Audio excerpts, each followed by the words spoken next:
Hey yo, Dirt Marshall here, and you may notice this isn't World of Darkness.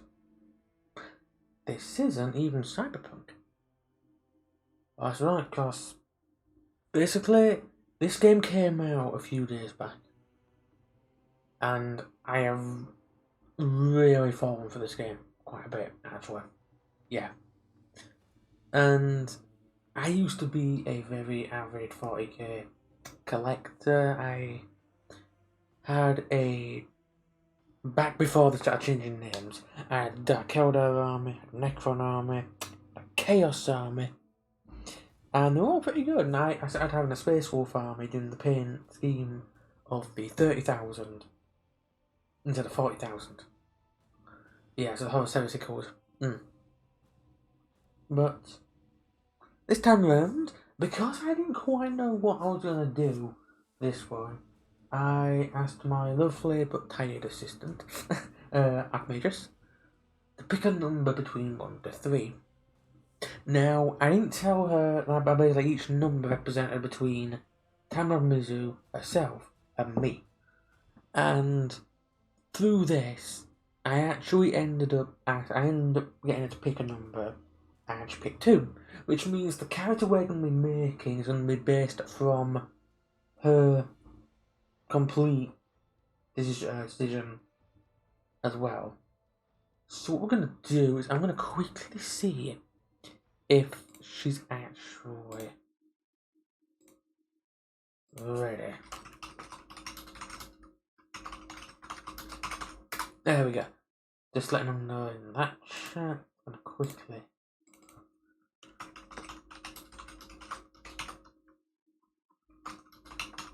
There we go. Yeah, I've also had a little bit of news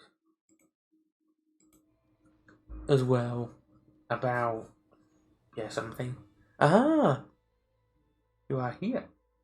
That is good. Right. So we're going to be starting a new game.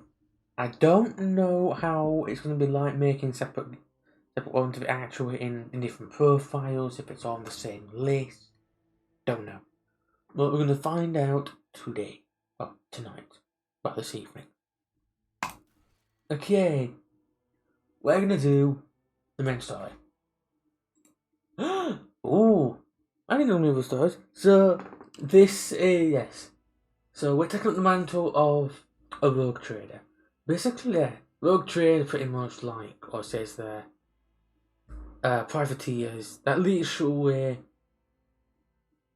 basically, they go to different planets, they salvage things, and they trade them for other aspects. It's mostly nobility that end up becoming known as rogue traders for the fact of that they have enough wealth to start themselves off, they have their own ship, everything like that. That is what it is, and we are going to the newest section known as the Coronas Expanse. That's like the frontier, the new explored ground. And we have difficulties. I was surprised to see, because you can even make it custom. You could actually make a custom difficulty, so you can like do everything like that, which is really good. Wow. Even that, this has you can be in a group of 6 people. That basically means if you had like 5 other people you knew, you could all be in a group, which is interesting. But there are different tests. You have to do different skill checks. There's quite a few. Not as many as D&D, but it's there. So we have story, which is basically gives you everything like that. It's like that. Then hard. Okay, so we get normal, daring. Is not recommended for players from yeah. Oh boy. Okay, we're gonna just do normal. I mean, on normal so far, I've been having a bit of struggle, Okay. But now, moving on. So, The pre-made ones is Hectata. As you can see there, that's her portrait. Now, the game company actually worked very closely with Games Workshop, so they basically had, I think, the Games Workshop artists doing their work. So here she has a really big bolter, actually, and a chainsword, and we have Darius, who is an operative. Basically, soldier is ones that's focused entirely into range fire, range shooting combat. They're really good. Yeah, it says that soldiers are master of all range weaponry. So they basically run behind cover and they can just burst fire across open spaces. Really useful. And you have operative. This is all about this operative. That seems like the kind of thing your staff card would be like. Ones that actually find weaknesses in a target and make them expose for your own team members to attack. We have this. He's from a death world. Basically, death worlds. See here, death worlds, the plants, beasts, and sometimes even the environment itself, the aggression and destructive forms to enemy cell to human life. Basically meaning, even walking out of your front garden, a plant will most likely eat you. That's what they're like. That's his picture. Okay. So she's from an imperial world, military traditions, basically. An Astromiro Terran commander. Darius is a crime lord. And then we have Bahadur. Hey, that's the picture I use for my character. He's my death well. He is a commissar. Basically, commissars are ones who tell soldiers, go forwards. And if any of them take a step back, this guy will very happily remind you very quickly by a simple shot to the head. You don't back away from anything. You always go forward. Even if that thing has literally destroyed an entire row of tanks, you don't step backwards. This guy will remind you. So we're going to have this. We're going to make a custom character. Create your very own rogue trader by scratch. Alright. Here's where things are going to get interesting. Now, these are all the different thumbnails, images, and your character takes the appearance of them, but you can change the appearance. Or, if you had a picture of this size, you can actually, you can actually make your own. Actually, I wonder. I'm gonna check this quickly. Alright. Yeah, nothing there. So what it is, you see, you can actually make your own picture, put it in to the portraits folder, and then you can use that for your own character. It's like that. It really is quite simple. But because we don't have any, no need to do that. But because we don't have any, we're going to go to the next step. Basically, we have to go through these, decide which one would best suit the character we're going for. So we have the one there. That one, not sure. And if you look, it does take the appearance of the character as well. So that's kind of good. Then you have something like that. No scar, just the lighting is something different. Like that. Then we have this one. Oh god. This is the character portrait that I used for my main character, but I changed the hair and removed the mustache, so looks a little different. Then we have someone like that. You see, with the shaved of like head bit and leave it like that. Then we have this.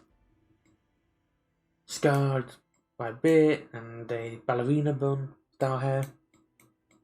Then we have like this. The noble people. I got hair. See? You can actually have that kind of hair in this. And then you have this guy. Hair like that. Ponytail. The old powdered wig style approach to it. And then this character reminds me of... The portrait reminds me of how Dory would probably look if she was in this. But just change the hairstyle and it would probably work. And we have a Navy officer. Hang on, what's that? Oh, you've done the Twitch recap thing. Oh, dang it, yeah, I've done that as well, but I'm not too sure if I set it up or not. Then we have a minister of some priest. See, have a little icon on the head there. Another one, like that. And we have, that's a rogue trader style appearance, is that. But what we need to figure out is which one are we gonna make? What appearance are we gonna make? Because this is, this is T's sort of like creation here, because the fact of that I got T to pick a number between 1 to 3. She didn't know what the numbers meant, but number 1 was meaning you, Rob. Number 2 was her, and number 3 was me, and that would have been what the main character was going to be based from, in other character-wise as well. And she picked number 2, not knowing it was her, by the way. That's what it is. And we have this guy. Oh god, he's seen better, this. And we have that, you see, some sky in there. Bit of head hair. Then we have the 40K's answer to Will from Baldur's Gate 3. And we have, wow. Hi, I'm actually, false arm, but no false arm there. Well, that's just it. It's down to you, really, Archimedes. Oh, some tubes going up the nose. That's a psycho, by the way. That's how most look like. They can have hair, but see, and they do have like some ones like that. Sanctioned psychers are ones which have been trained, and they are some of the few that have the willpower to be able to control their power. Alright, we'll make a diviner with hair. Alright. So, we'll use this model for the example for this one. Appearance. We're going to go with... we'll take off the augmentations to begin with. I need to sneeze real bad, but I don't know if I should. Never mind, I found out that. Oh, my neck. Okay, so... Okay, that changes gender. There we go. No! Oh, hey. Yeah, I'm doing well, I guess. We're going to put back the hair it was at. Okay, so... Skin tone. I am surprised there's not that many skin tones. Hang on. There we go, that's better. Oh, it's that one. Body 2 is that. The sort of aristocratic bulge. Stomach clock, you see.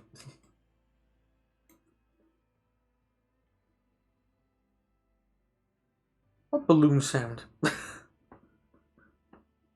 Which type of game do you mostly play? Oh, I play just any game that takes my interest, really.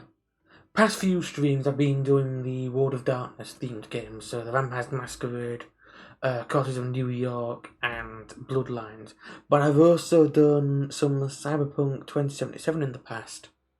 But I've recently been playing this game, and I've decided tonight I'm going to stream it. I'm streaming it for Time Mage Mizu and Dark Mage just above C, because this is a game. Oh, I have played that. Me and Time Mage Mizu did play that game quite a bit in the past, and we reached the point of being able to create our own. What's it called? Interesting. Oh, body 3. Okay, body 3 is this. The hourglass. The hourglass sort of like appearance. Oh, I don't know actually. Probably would say, think a few years by now. There we go. So the average. Look at that. Hang on a minute. Look at that. Look at him start. Look at that start. Okay, that does not look healthy. But you know what? It's okay. We'll go with that one. Ah, cool. Oh, England. Alright, so we need to pick the hair colour. Okay, so we've done that. Eyebrow colours. You know. Right, so we need to pick a hair. Does that spark interest for your character, Archmage? So would you like to pick from any of these ones? There's only these, by the way, at the moment. We probably may add in more as the time goes by. As the sound of it, they're bringing some new story modes, which will be interesting to see. So like I don't know, might be something like behind the scenes of areas. But I don't know.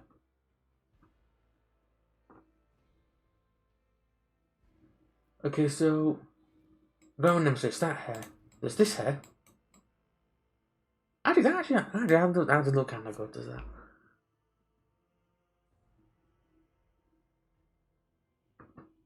Ah. Oh, at the moment, I could do sometime, but the thing is, though, I'll have a look at them, but I'm not interested in being able to buy any, because I'm kind of wanting to see if I can actually, get a bit more followers and see if I can get a streaming pattern and actually getting it more working before I think about doing that, because I do know that if I do end up getting to a point of streaming where I might be able to make it a bit more focused, because I will do in a little while then. I'm just gonna get the character made and stuff like that, otherwise I'll end up being sidetracked and I'll end up forgetting what I'm doing. It happens. Okay, so I'll go with that, huh? There are tattoos. Would she have any tattoos? And there would be, and there are different tattoos, they have up to 5 different parts. Yeah, I do. I think I need to add it onto my Twitch sometime. But as I said, I'm still working out my streaming areas and things and stuff like that. So I'm trying to gauge if I'm actually able to do, or if I'm actually doing well enough in streaming wise. Start putting more. I want to pick my words carefully because well, basically, if I'm doing well, I think my Twitch does actually have my Twitter on there. I believe I have my Twitter on there, but I'll have to double check after the stream.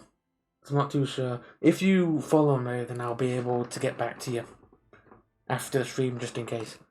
Okay, so we have this. Oh, tattoo on the back. Tattoo on the forehead. See? What's this? Oh, good. Yeah, that looks like she's... That kind of looks alright, does that, weirdly enough. Oh, and my tattoo colours. Like that. Oh, God. You know, I'd probably say that tattoo markings are like the darkened eyes with that shade. It actually looks like... It actually brings more depth to the eyes. I haven't really ventured in this kind of thing before with no tattoo markings. When I was first making it, I just went with it. Oh, there are scars you can add on too, but I'm not too sure. We'll go to augmentations and we can come back to tattoos and things. Alright, would you want her to have any kind of augmentations?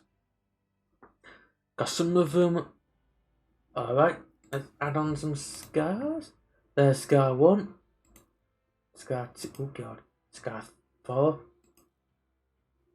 Scar 5. We're getting there. I'm trying to find one that will complement and look like it's not too, in your face. But it's kind of like one that you have to sort of really look for. But then again, this is the room dark, so... Oh! How about that one then? It's under the right eye, just there-ish.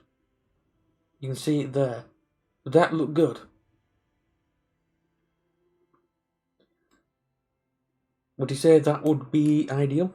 Alright, we'll stick with that then. Right, augmentations. This is where things... Now, most psychers or anyone that gets cybernetics, there are some physical signs. Now, there is that. Oh, yeah, that probably might be better. Okay, so... With these, I'll give you an example like that. See, some metal there. Easy one like that, you see. Have like a cybernetic, like, chin, like some metal. So it could be that she had a very nasty accident, her chin got badly damaged, and they basically decided they had to put a metal frame on there instead to sort of hold the chin together. Oh, then there's something like that, but that's like a brass variant of it. And was one like that, it's like two tubes that go up the nose that have gone from the side, from the ear. Let's have a look. One for the nose like that. But you can actually add other things onto it like that. So like that. So this covers the entire under of the head. And there's something like that, like a little connector thing there. But it's these kind of little things I'll add on the extra bit of detail to it. But what would you... So would you want to have any cybernetics on? Anything like that? Because you can, as I said, you can always put on stuff like that. A little connector. Alright, we will find a little connector and you can have it. You can have one that's sort of like hidden under the hair. Like that one. Or like that. Alright, you can have like ones that are sort of like... it's fine. There we go. Actually, yeah, I'll do it like that. Just to make it like... Alright, we shall find a little... There we go. We'll have that one. So it's on the right side of the temple. Just between the right eye and the right ear. It's somewhere there. It's hidden, so you can't see it. But no. Now we can add a second augmentation if you want. If you'd like to, that is. That's my bad. Can't believe we spent 25 minutes on this character creation. This is what I mean. The character creation, there's a lot of things you can do. And if you can get, and best of all, if you can get a screenshot of some of these things, and you actually put a filter onto it, so like the artwork, to put over it, you could literally make your own pictures like that. Right, the voice. Can you hear this?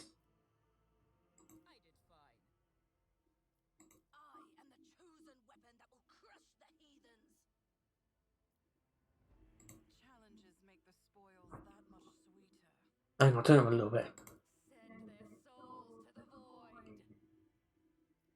This is the last one. That sounds demented. If you were going to make like an evil character, which you can do, you can go down one of the 3 paths, and one of them is actually embracing the warp. But which one would you like to listen to? Bold, pious, pragmatic, heretic, or mad? Heretic is basically the term you're gonna hear of people that worship the void. Not the void, blah. Worship the warp. They're similar things. Pragmatic. Okay, so can you hear this? Did you hear that? Just making sure. I have got the volume on 70%, so I'm hoping you can hear it. I'll play it once more time just in case.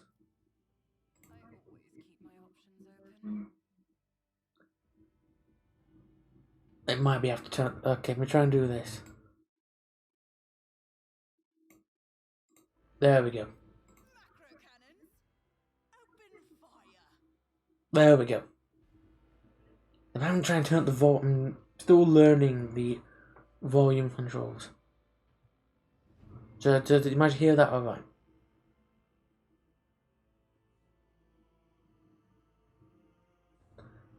I'll play it again just in case. I have a nose for profit and a taste for adventure. Oh, let me try and do this then. I'm gonna turn up to 50. All hands, prepare for acceleration. I'll play it one more time and let's see if you like it. Keep your wits about you. Time to reap the spoils of the battle. That sound alright?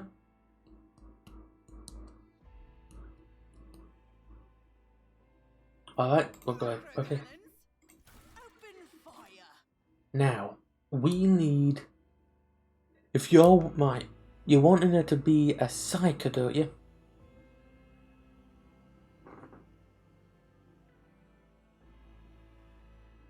There's a lot of artwork people appearing recently. Psyker. That means you want intelligence and willpower. So there's Death World, where you get this, Survivor's Instinct. But you don't, but your intelligence goes down. There's Void, but I think Voidborn is the one you want to do. You get willpower, which is what you need for warp ability, for your psychic abilities, and intelligence, what you need as well for more things. You also get Bloody Mess. Anytime a Voidborn character scores a critical hit, there's a 10% chance of double the damage. That basically means if you hit with a psychic spell and it crits, it'll be wow. Okay, Contagious Luck. Using a non-damaging ability on ally grants that ally the ability to reroll any failed attacks. Any failed attack, dodge, parry, characteristic or skill test with a 20% chance of successful one round. Using a non-damage, wow. Okay, so that means, that means using any of your abilities, and because you'll probably want to go operative maybe, it means you're gonna keep making them have more chance of failing. Just a flesh wound. A Voidborn character has a 20% chance of surviving after suffering lethal damage from one wound. That'd be really good. Jinx. Our Voidborn character has more than 50% wound. All chances of all creatures, including enemies, in a 3-cell radius will increase by 10%. Wow. While a Voidborn character is less than 50% wound, all chances of all creatures and enemies in a 3-box. Oh, right. Wow, that's pretty good stuff. And be smart. Anytime an ability or talent uses fellowship bonus, a Voidborn character can instead use the intelligence bonus if it's higher. Additionally, Voidborn characters can always upgrade intelligence. Even if their archetype does not allow it. Archetype is basically the role you are. Okay, you're gonna want Voidborn, aren't you?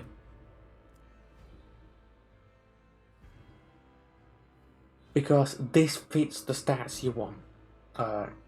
You get Fortune too, so yeah, really good. Oh wow, this looks so weird. Oh no, there's a little bit. Commissar. Wow, that's the Dory. Ministerium, please. Navy up. Yeah, this is more the Dory like thing.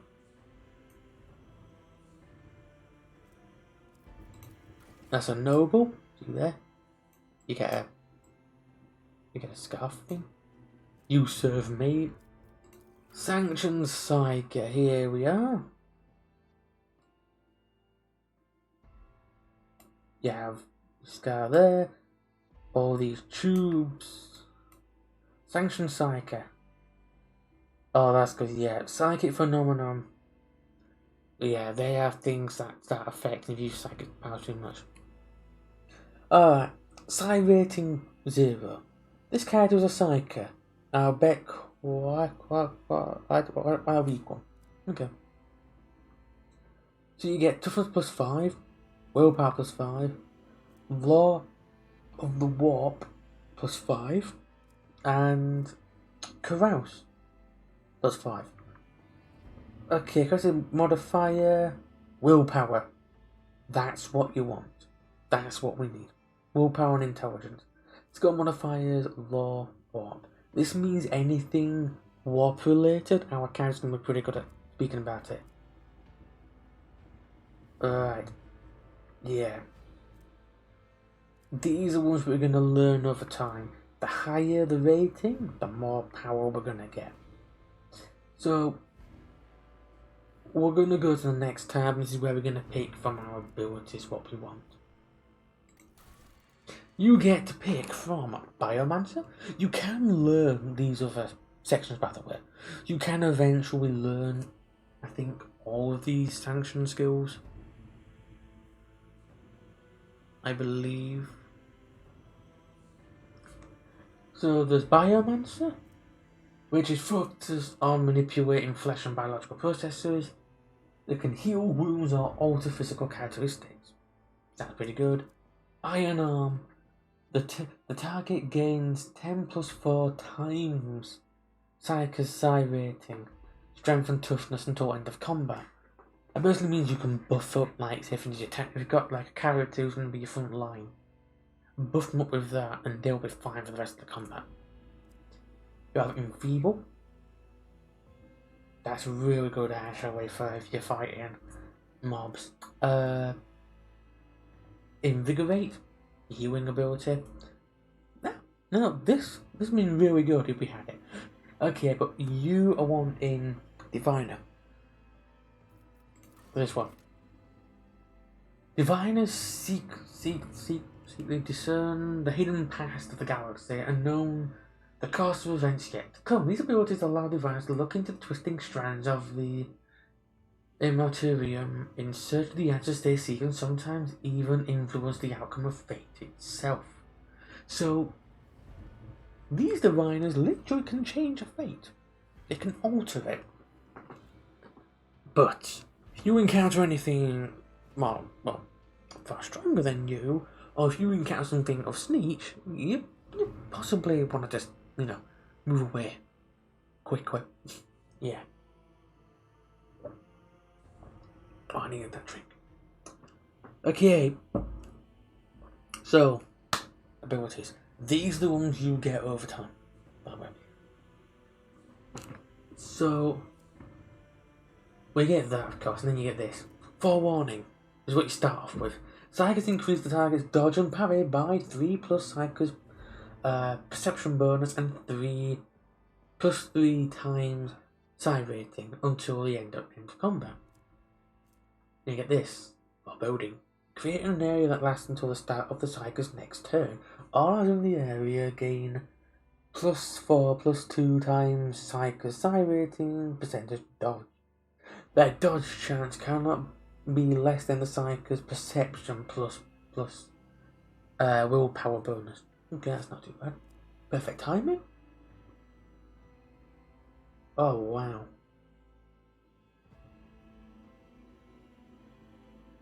Oh, wow, that's actually really good, is that?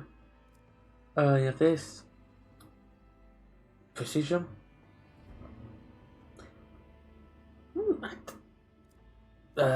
Precognition.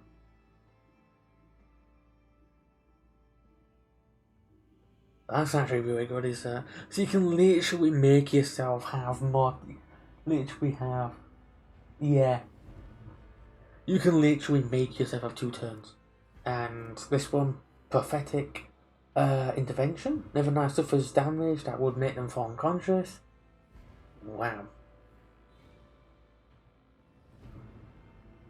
Oh, wow. That's amazing. You get your talents. Edge of Fate. At the beginning of every combat, the Psyker's allies gain plus 50. Wow, okay. Oh, right, so the first. Okay, yeah, you want to make sure you get a good one for that one. Fatebringer. Allies under the effects of at least one psychic power gain the additional +5/+2 times Psyker's psi rating, armor penetration. Good God, she's going to make everyone overpowered. Flawless plan. Every 9th successful dodge and/or parry by the Psyker and their allies combined grants the Psyker 2+ AP in the next turn. Great. Prediction downfall. The first dodge attempt of every enemy in combat suffers a -7/+7 times Psyker psi rating penalty. That is really good. Look at that. And of course, unnatural luck. When a Psyker uses divination psychic powers on an ally without an unnatural luck effect, the ally gets unnatural luck. Unnatural luck. When the ally suffers a critical hit, it becomes a normal hit instead, and the unnatural luck effect is removed. Wow. She is becoming quite overpowered already, and we haven't even started it. Right. Now here's where...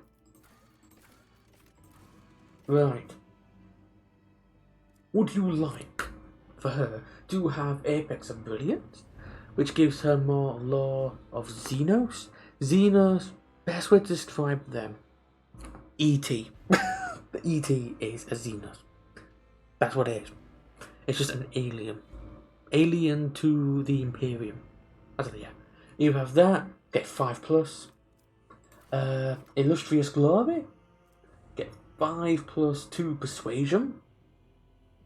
Or Feats of Greatness, which is 5 points of Coercion.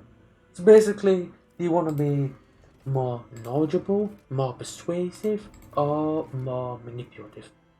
Which one would you like? Knowledge, persuasion, or manipulation?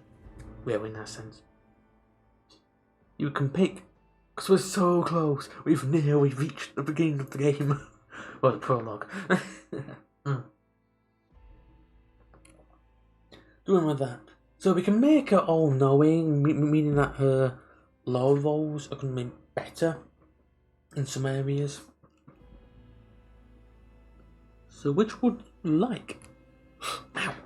Got me on the side, I don't know why.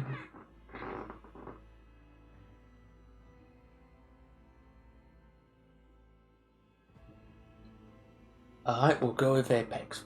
So we get lore in aliens. Which is going to be good for your character, actually. Okay, Darkest Hour. This is where you have a negative. Every character gets a negative. So would you like Grim Portents? You were accused of being possessed by a warp entity and forced into exile, leaving your soul forever scarred. Basically means you can get a -5 to logic rolls. So your rationality arguments might not be as convincing. Brand of Shame. Your sorcery caused a warp manifestation aboard a void ship, claiming thousands of lives in the end. Awareness. So it basically means, is your conscious mind not as good as it used to be? Or Shadow of Torment, an error during the sanctioning process brought you many hours of agony which nearly cost you your life. -5, Law to Warp. So which one would you want? Less Logic by -5, -5 to Awareness from Brand of Shame, or -5 to Law of Warp with Shadow of Torment? Which would you say sounds more like a sanctioning ritual gone wrong? Sorcery costing thousands of lives? or being accused of being possessed and then kicked out of everywhere. It really depends. Do you want -5 logic, awareness, or law of the warp?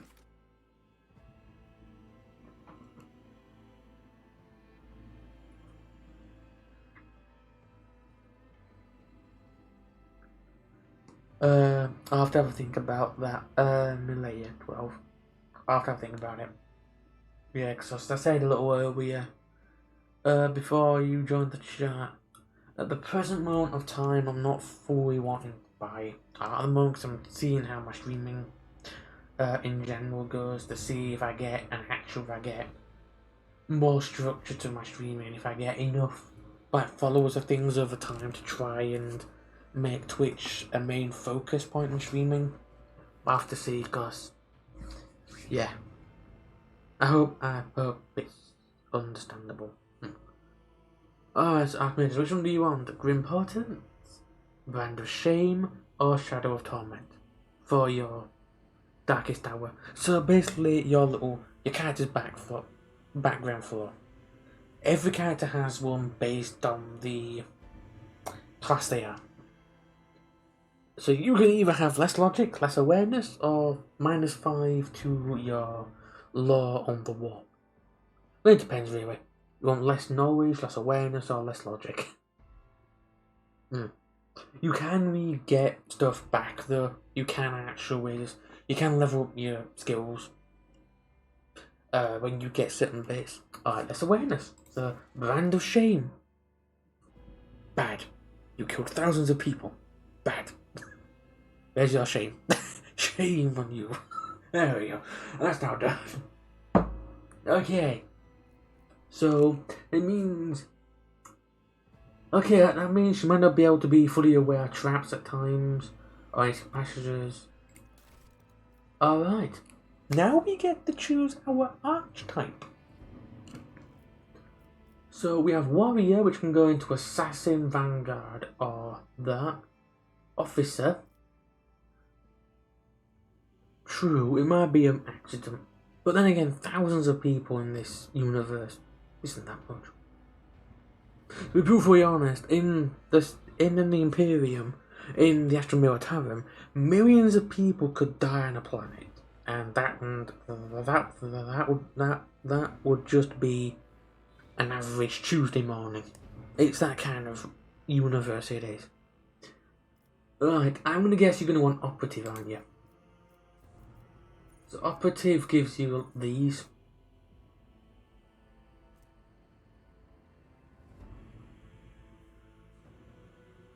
Wait, I didn't know that. I didn't know it affected everyone in Viewpoint. God dang. Okay, so if you went with Operative, you get a chance to go into Assassin, Bounty Hunter, or Grand Strategist. I haven't actually looked at any of these ones. So, would you like to be an Operative? They use intelligence and perception to find and exploit weaknesses in the enemy's defense. So basically, your main focus is to bring down as much weaknesses onto a target. And then you get these for your ultimate abilities like that is dismantling. Attack. That's kind of good. Dismantle at another version. Oh, desperate measure. So there's heroic and desperate measure. That's what they are. Yeah, alright, so we're gonna go with this. Exemplar is they need like level 16 to get this. My cards I think are only level 7. Just to let you know that one. It's quite a while. But this is how the leveling is done as well. So level 2 gives you this. You may go with these, or you can go with these ones as well, but these are the recommendations. Level 3 you get this. So that is really good. That's for when you got people attacking. It's maybe 45 minutes. Okay. Here we go. This is how it's done. every time you add any points, it's every 5 points like that. Okay, the weapon skill is for your melee. Ballistic skill is for your ranged.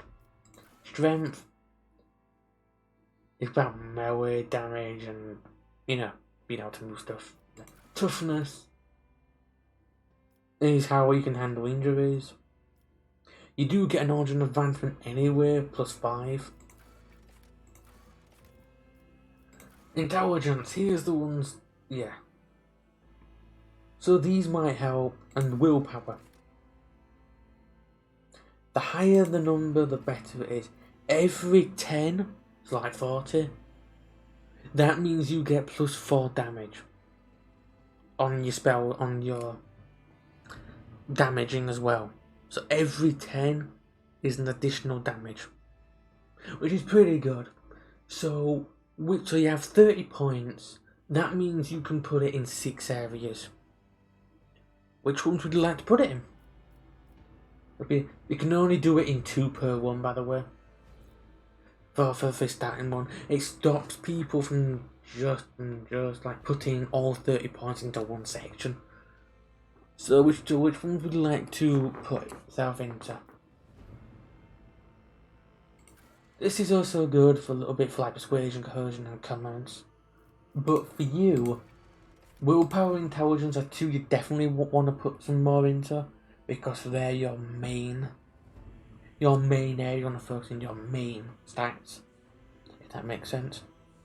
So this has all your law, which you really want, logic, Medicaid, and tech use skills.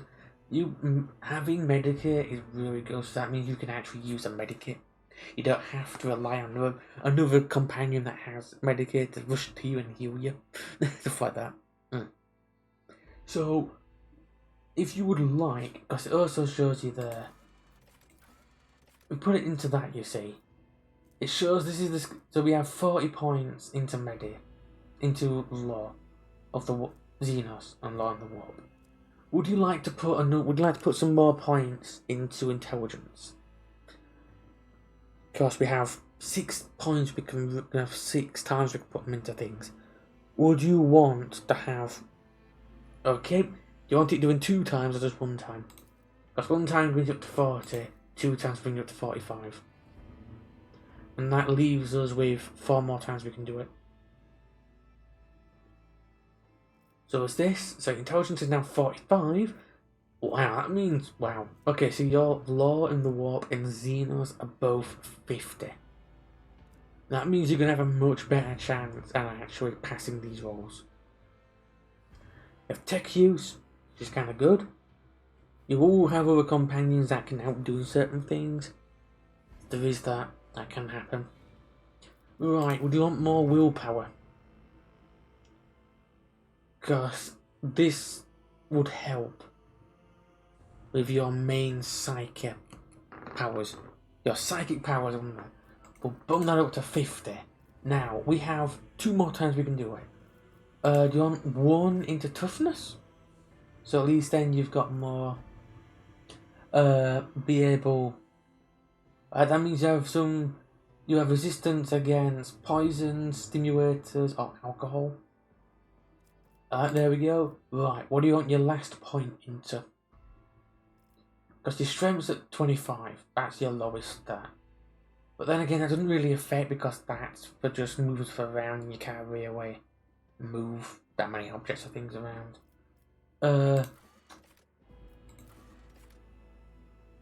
Ballistic skill is for your ranged weapons. You can actually have a secondary weapon set, by the way, so in mid-combat you can just click X, it swaps your second one. So you can, so would you want her to have a backup gun, just in case, if then you're using your warp powers too much, you start feeling a bit funny? Would you like a gun to make sure you're alright? If you do that, that's great. Alright, in that case we'll bring up to 35. There we go. So that's your... Right, this is our void ship. This is literally how the ships look like battle. This is how rogue trader ships look like battle in this. There is space combat. So we have this. This is a sword class frigate. This can fit. I'm probably say, it can fit a lot of people. You could probably fit the entire of England in there, and still have room to move around everywhere. What would you like to name your void ship? What would you like to name her?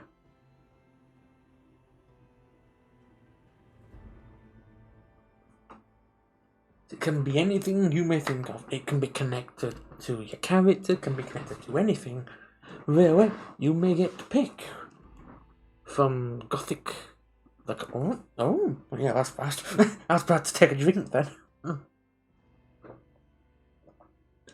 Alright, we shall call her Comet.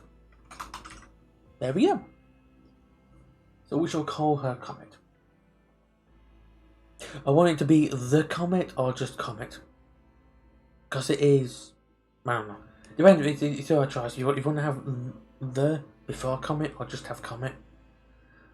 I don't mind, I'll happily change it. I'm just making sure, because we're going to finally enter the game. This is literally the last bit, and it then shows the results of what we've picked.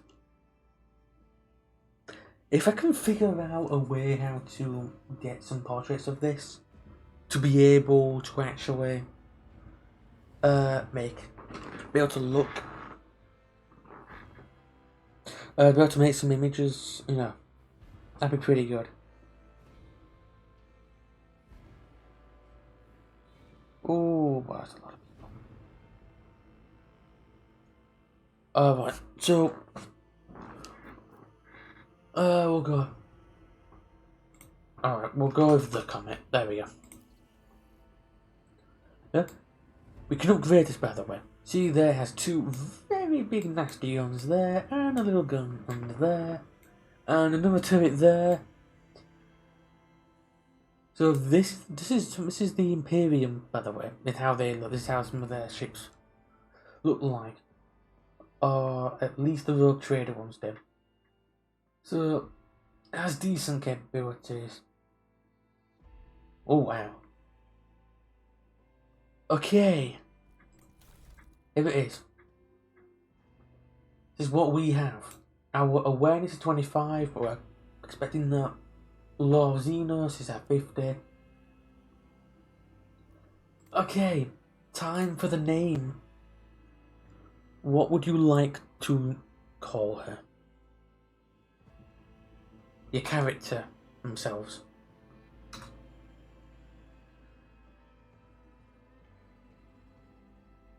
I will type in what you'd wish to call. It is entirely down to your choice there. It's entirely to your discretion. To what you would like to be. It could be something like her. It could be someone. It could be anything really.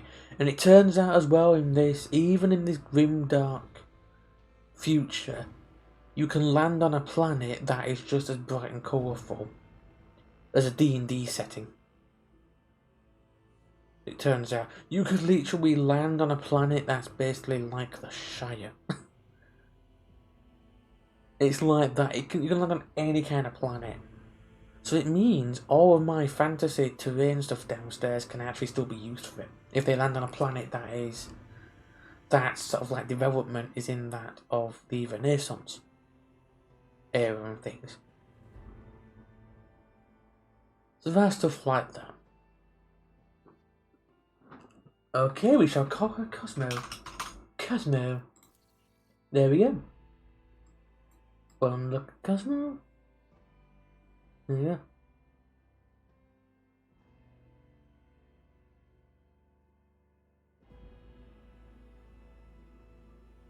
WAK. Wait, what?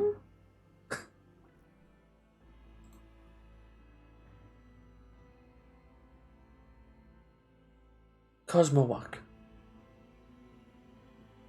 Oh, okay.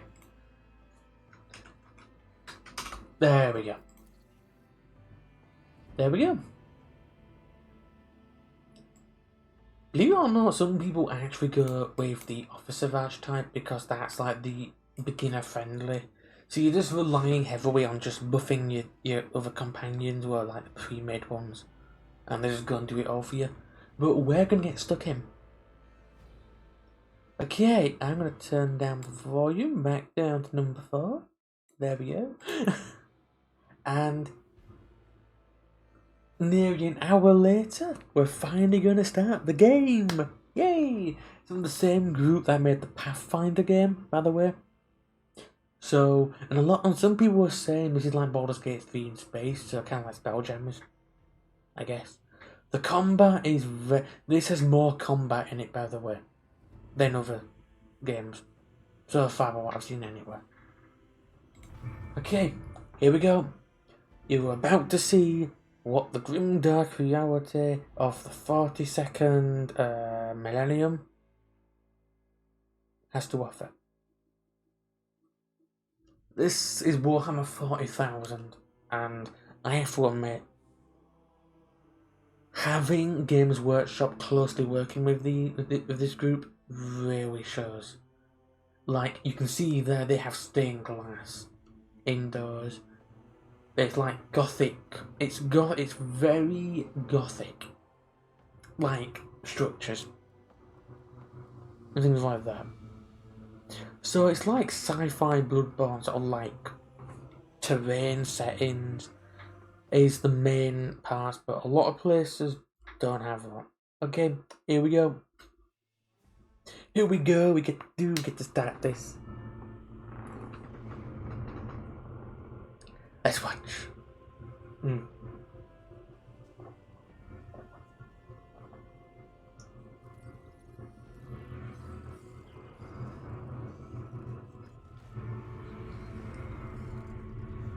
I really like this.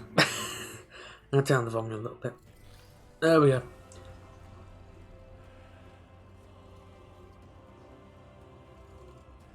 So this is a rogue trade ship, by the way. So it's owned by a noble family line.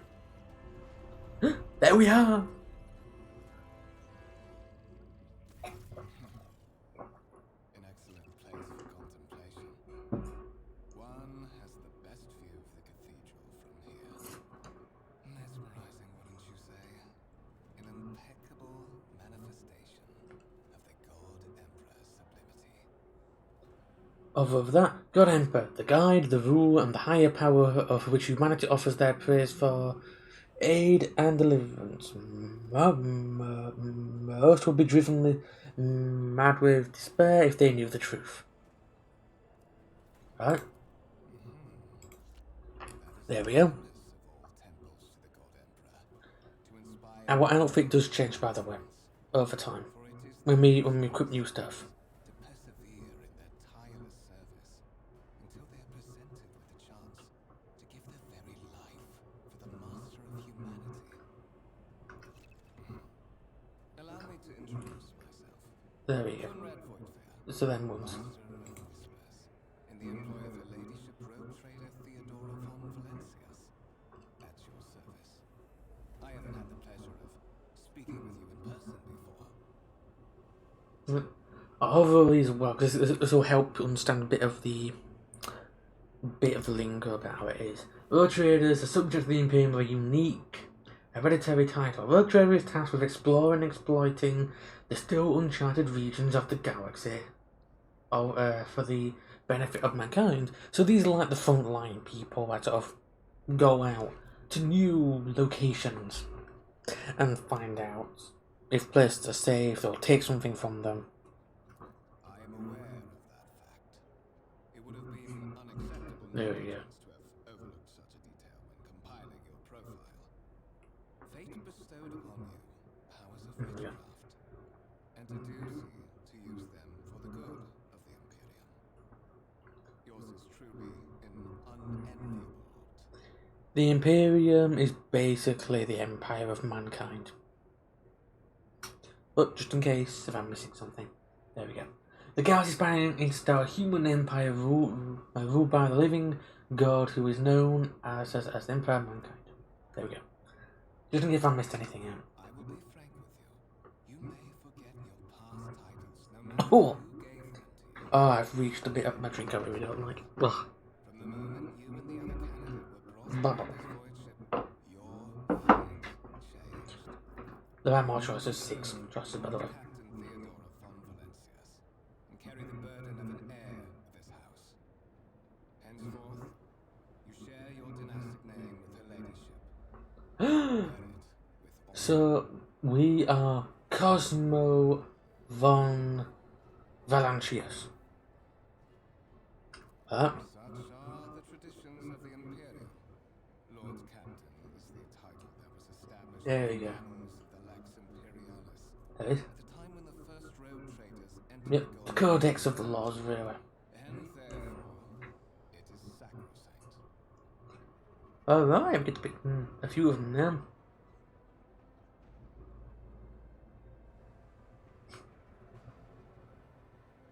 I'm planning on doing the prologue in this stream, by the way. So at least we get to the main game itself in a bit. To put it plainly, I am the head of the network of spies and informers who serve the interests of House von Valencius. I'm getting quite a few messages now. Both among Lady Theodora's retinue and in the ranks of her rivals. I eliminate our vulnerabilities and exploit those of others.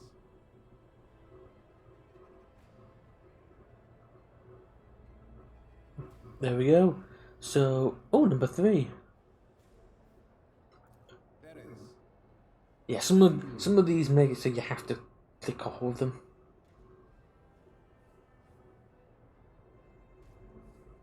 There we go. We're going to number 1, number 2, and number 4. Oh.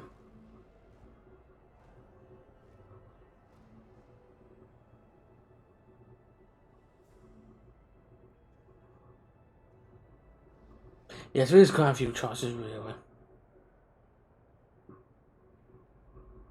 Number 5, okay. But of course, I have come to invite you There we go, yes, this is the prologue. It's a bit long, really, it's a prologue, if you pace it out. and I'm sure she has just as many questions. And I've learnt things as well from my first playthrough. It is regrettable that you haven't yet had an opportunity to speak. It has been an arduous voyage thus far. Oh, number 1. The Lord Captain and Master Ethelthad von Valencius are conversing on the observation platform. Let us join them there. Alright. Finally out of the dialogue. So, we have a stub revolver. These actually fire popper bullets. So, we have to reload it, of course.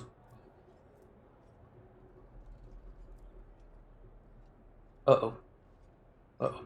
I don't like this. I just see off you. Oh, the chat thing just said. Reconnecting to chat and it concerned me a little bit.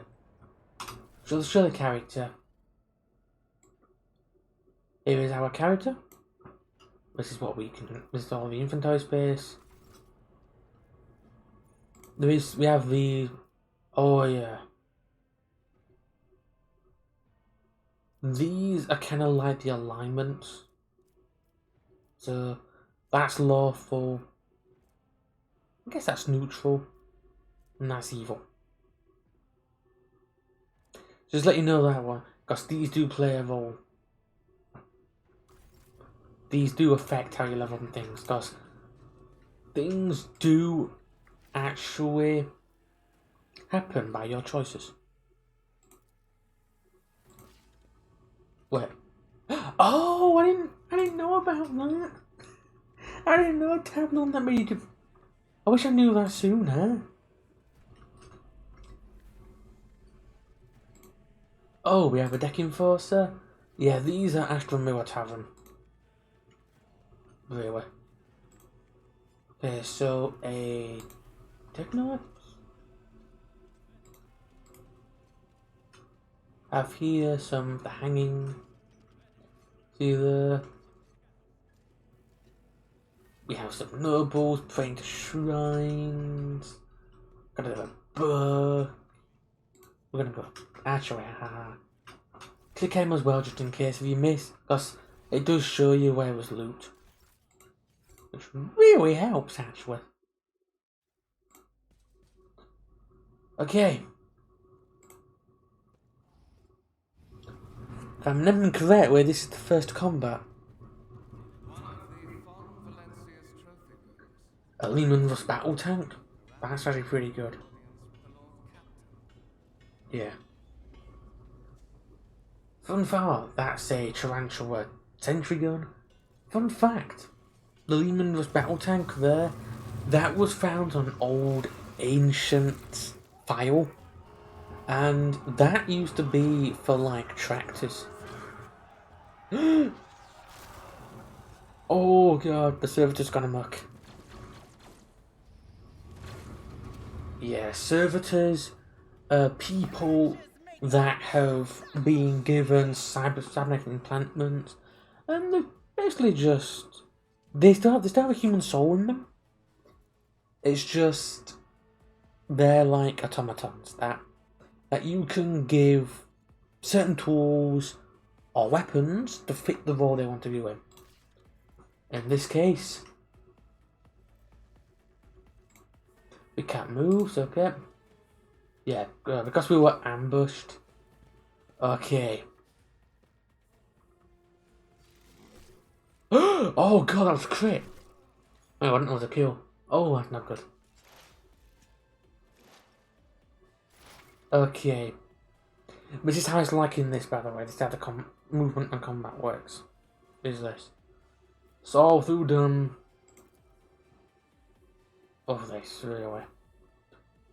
So it's using cells. Oh god, I didn't know about that. Okay. We have this. That's not good.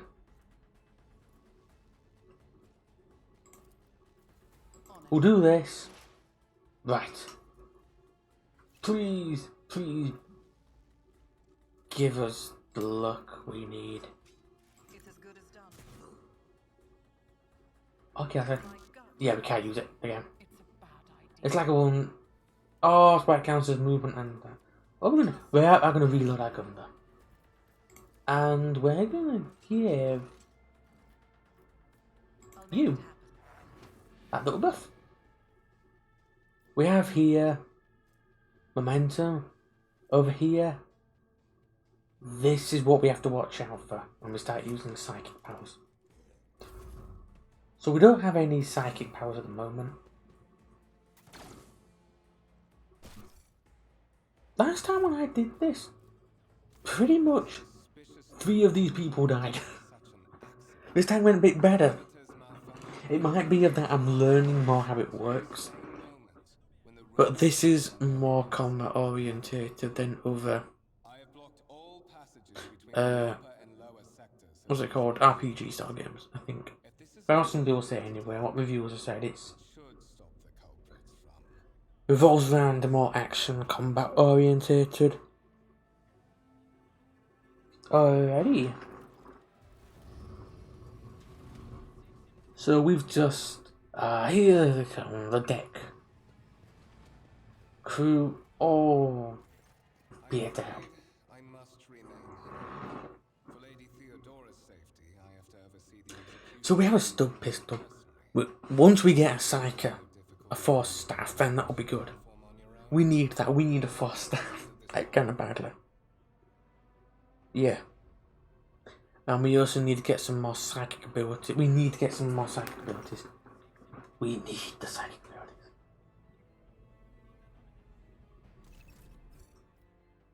Okay. So the servitor is down. His arm got blown off. Now I know about this. Transfer sentry gun. Yeah. The Mechanicus are pretty much what you think. Newell's battle tank, reclaimed and restored by the grace of the God Emperor. It first breached the capital walls during the pacification of the Vortex Chaton. Oh, that's not too bad. Oh, there's quite a few cleaning. Unfinished. Right. What's this? I haven't really seen much of this actually. Strange objects resemble sea coral. What's this?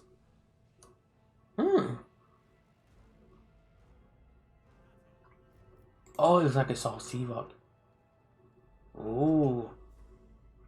Gold. What's this? Black showers on obsidian. So there's a glow inside it. Okay, what's this? A violet ally which under closer examination of the handcrafted object. Yeah, some of these. Oh, we went the wrong way. No, we didn't. Alright. What do we need to do now? Oh, officer's deck. Okay, we have to go to the officer's deck. Then we're gonna go up here. The artwork looks really good. There we go. I always keep my options open. Wow. Oh, down there. The Grand Voidship Temple occupies the entire space below the officer's deck and is lit by countless candles and lumens. This is just how grand a lot of the things is. And it's a very long way down. If you fall, you're not gonna be good. See anything here? No, nothing there. Okay. Talk to the tech priest. Glory to the Omnisire, giver of knowledge. Omnisire is like a machine. Is their belief of a machine god. So a spirit that gives the everything mechanical its life. Okay, not everything is voice lined, by the way. Just to give that a bit of awareness. Okay.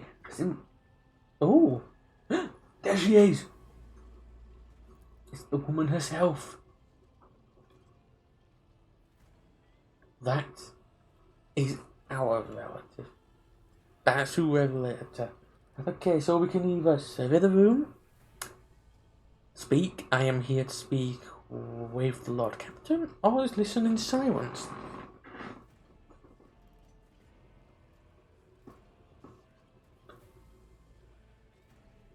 Oh, number 2. Alright. What is this? Audi Thrad turns to you and regards you with indignation. Is this someone from your retinue, Theodora? Do you permit your people to interrupt your conversations in such a fashion? I give that permission to those who have something substance to say. Let's see if it's worth it. Theodora tilts her head, her lips stretch into a cold smile. This is Cosmo, the second candidate for the title of my successor. The rogue trader regards you with a look that is imperious, predatory, and oppressive. Step forward, Cosmo. Okay, here's where some of our knowledge comes into it.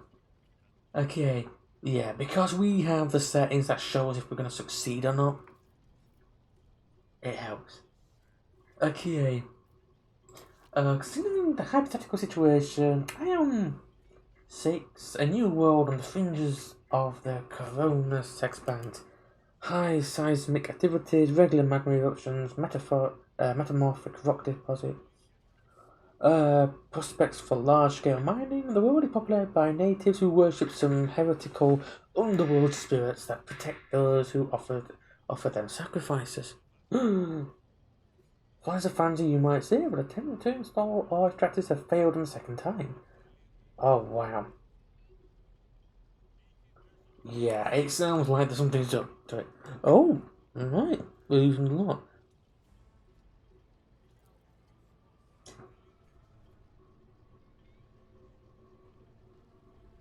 Wow. We got her to smirk. That's a good sign. Good sign. She likes us.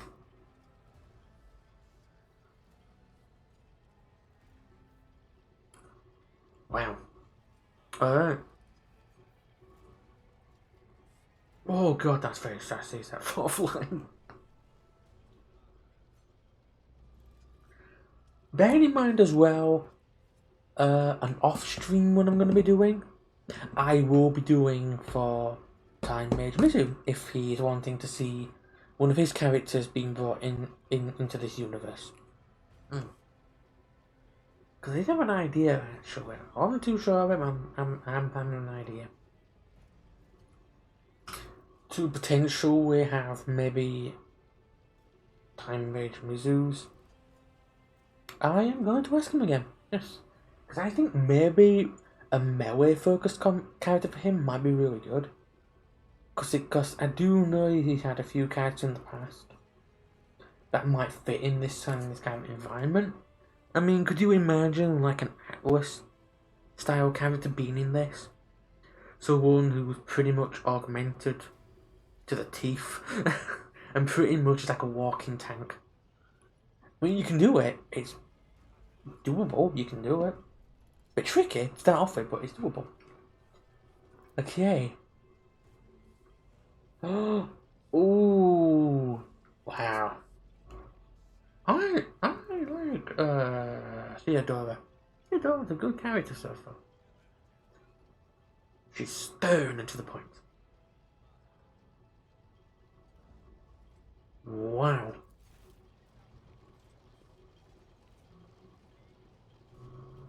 That's a bit.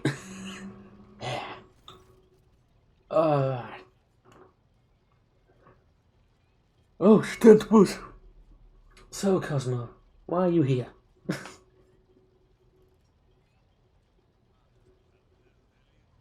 So we get to pick number 1, number 2, number 3. This is surprisingly quite. This is a good game. It is. It's fun. The combat makes you think a bit more. So like you gotta really plan some things more before. Also, when you start the match, you can actually position your people better. You can start position your people pre-fight start. So it gives you some kind of preparation work. Okay, you have seeded the opening that was offered to you in a woeful display of meekness. Wow. Admittedly, this tendency is equally strong in all who toil in the Emperor's service. Immutable hierarchy, absolute obedience,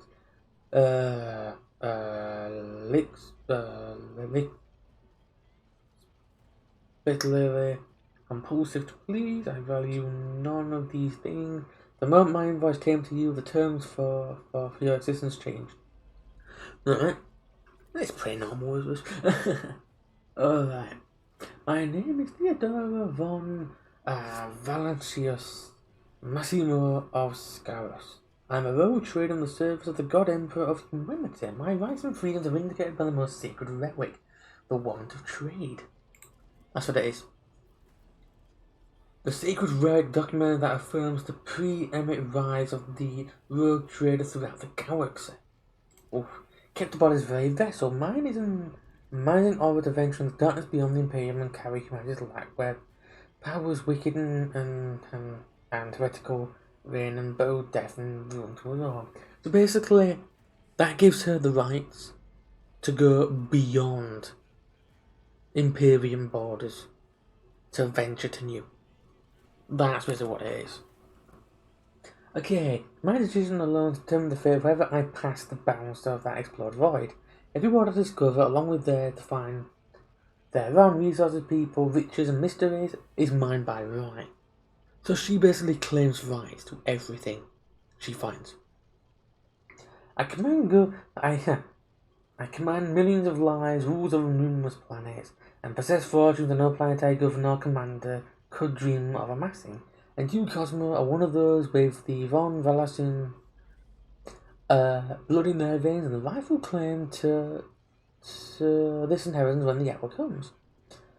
Yeah, basically, planetary governors are like people who rule an entire planet. That's what they are. Yeah, they're pretty important people. It's kind of like, a good. And imagine if in D&D wise, you met a king of a kingdom. Now imagine that king happened to be, as Leonardo DiCaprio says in Titanic, the king of the world.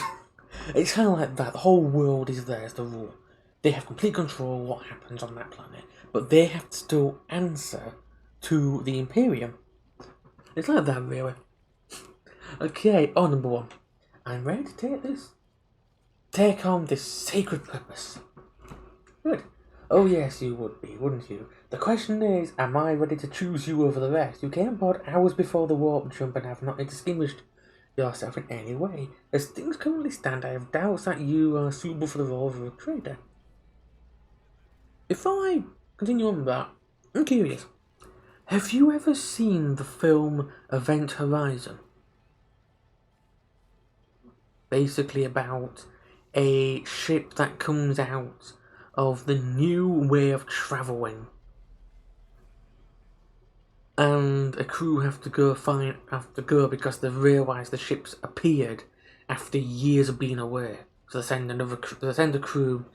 It actually has Lawrence Fishburne in it. It's the one who was in The Matrix, who played Morpheus. It has him in it, and it has Sam Neill in it, the guy who was in the first Jurassic Park film. Have you ever seen that film? I'm just curious if you've seen it or not. If you have, then I have some news for you. Which a lot in the Warhammer community have said, actually. But I'm just curious, have you seen that film before?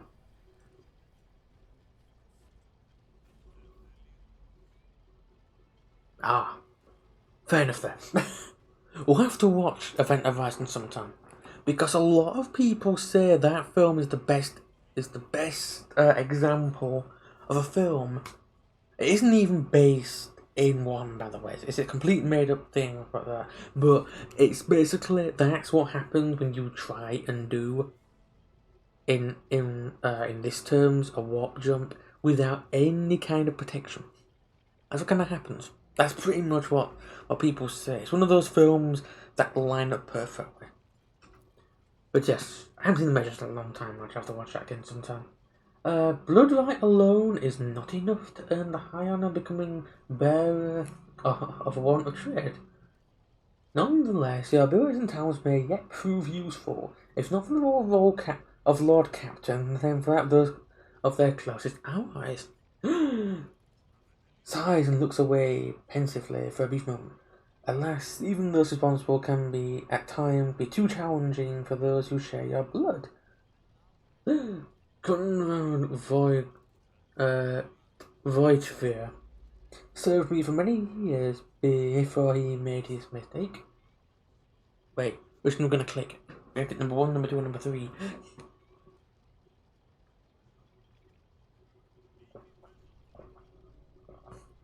Why do I keep thinking it's really late in the night? I keep thinking it's like 11 o'clock. Well, it's supposed to go to I tend to stream that late, isn't it? My Vampire Masquerade, I always stream late at night.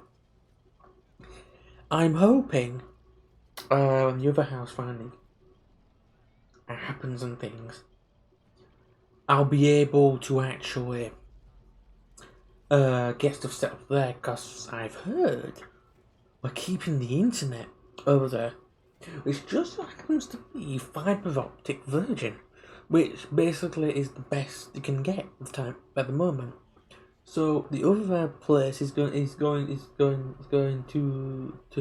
be Virgin powered. So I'm hoping I can stream there as well. If I can, that will make life so much easier. I hope. Okay. Item number 1, one of. Does this mean there are other hairs? Number 2, did I hear you correctly? Master Whispers is related to you? Or number 3, thanks for clarifying. May I ask my questions now? Considering this is a rogue trader and she owns this void ship, we may want to be careful how we speak to her. And since we have related to her, we might be more careful, you know. We might not get anything. Yeah. We might be struck off the chances of taking her, of her title one day. So, which one would you like to do? Number 1, number 2, number 3? I'm getting so used to saying them numbers. So, which one do you want to do? Ichni or Sam? Ow, I just moved my hand and I just felt my thumb click. I didn't even touch it. Oh, I just wanna. His kinship to me is most distant as is yours. Nevertheless, he does bear the name von Valancius, even if he avoids using it publicly. Oh. Oh. So, he's also related to that. Well, we get to pick number 1 or number 3. So, Ich or Sam? Which one do you like? Ich or Sam? I do remember Twitch does actually have a chat delay. I must remember that more. Ow! Oh, actually,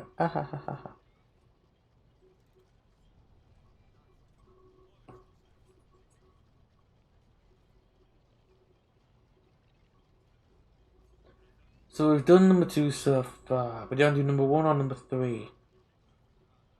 I think if we do number 3, that moves on to the conversation. I think number 1 brings us back to this one again. I'm not too sure. We could do number 1, I guess, because at least then it gives you more information. We'll do. Oh! I stand corrected. It adds number 2. Naturally, some have yet to arrive on board, but you have had the pleasure of meeting one of them. Adele Tharad may be somewhat disconcerted by the scales of responsibility, but of that may potentially fall to his shoulders. However, I have a good feeling about him as a candidate. Number 4. Oh, it's a lot more. Okay. Yeah. A Vox. The Vox is basically a little radio. Hang on. Anyway, this technology is used to communicate over short distances or to record sound. A navigator, a sanctioned noble mutant whose dreams are safely guide a warp-capable voice ships with the warp. That's what you need. And the warp itself, an alternate dimension of pure energy and madness, existing as a mirror to real space. Real space is basically the one we are in. Also known as the Immaterium, the Empyreum, the Aether, the Sea of Souls, or Warp Space. Okay. Oh, there's so many. There's up to 6.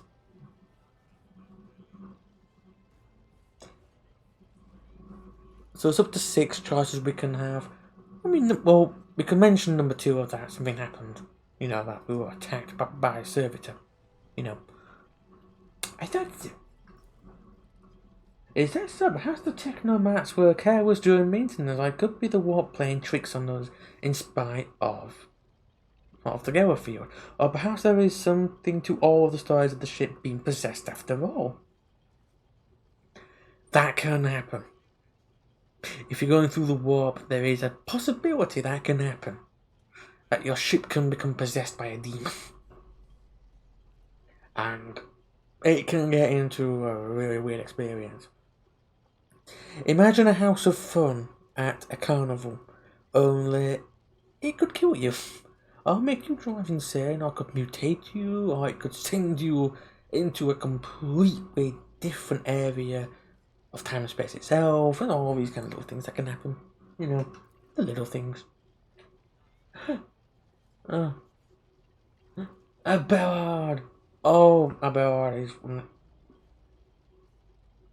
He is good. Okay, Lady Theodora, for the God Emperor's sake, surely you not intend to start repeating idle rumours spread about the uneducated riffraff. There are 3 different paths, and he is one of them. Yeah, I think he's more in line with the Imperium's law. believing the law is absolute. Okay. Such hearsay amusing me. Deva, Ego tells me of everything she learns from the whispers from unseen advisors. The ship is thousands of years old and there's enough hidden nooks, malfunctioning calculators. Digital computer. Alright. And the unused compartments made ignorant folks, speaker spectres dwelling inside the bulkheads and plotting against those who have lived. So these ships can be so many years old. That is how like huge different spans of life some ships can be. Okay. There we go. So we get to pick now number 1, number 2, number 3, number 4, number 5. I would say maybe, but it's probably say as you watch the stream more, it might be worth. Oh, number 4 you picked. Alright. Number 4. Gracious Lord Captain. Oh, you can start by not asking questions of the sort. I have no need for sick facts. I will draw my conclusions when an opportunity to prove yourself arises. As for when you will be granted the opportunity, got Emperor knows. Where is your ship headed? The Rackard system, the domain of rogue trader Winterscale, one of my peers and rivals. Only 3 rogue traders exist in the Coronus Expanse, and each of them possess resources comparable to mine. Perhaps you will one day assist House Von. The last few years passed them both in affluence and splendor. That sounds pretty good. Yeah, there is actually a rogue trader game you can play, but yeah, I probably don't know. I'm more focusing on pretty much the main TRPGs. Okay, so I set a course of Viking on the demand. For a very specific reason, perhaps I already advised you for purposes voyage, but now is not the time. Navigator, translation. Sometimes I forget those people without direct access to the ship's bridge may not know the first thing about a voyage of travel between the stars. Okay, vessels such as this one are capable of leaving real space and traversing into the warp, an otherworldly dimension of cruel and unthinkable forces. By entering it under the protection of the Gale field, we shorten the route to our destination, crossing distances that would require hundreds of years in a matter of weeks instead. Sometimes in days or even hours. That is how humanity spread across the galaxy. This is how we are able to build the Imperium, which spans millions of stars. Number 2. What are my current responsibilities? Observe, learn, absorb. It will take time for you to find your bearings aboard this vessel, and in your new position, eventually I will post that suits you as I did for Eldfrad. Until that time comes, consider yourself my aid. I have no more questions. In that case, I shall head to Theodore's Vox awakens once more. This time you pick up shouting. Lord Captain freezes, listening to the Voxcast, then nods and draws her weapon. Disturbances reported on the adjacent decks. Send a show if the need arises to protect the new blood, translate you. It is possible that the chance to prove your worth may present itself sooner than you may have anticipated. Ooh. Okay. Heretics! It's the whole tests. I've actually got myself some cultists actually on the way. I do have cultist models as well, so I thought that. Oh right, ambushed again. We can't. All combats acting turns in their orders determined by the initiative roll. Alright, so all was 2, 3, 4, 5, 6, 7. So there's 13 enemies. Look at our health! 205! Look at our health! 22!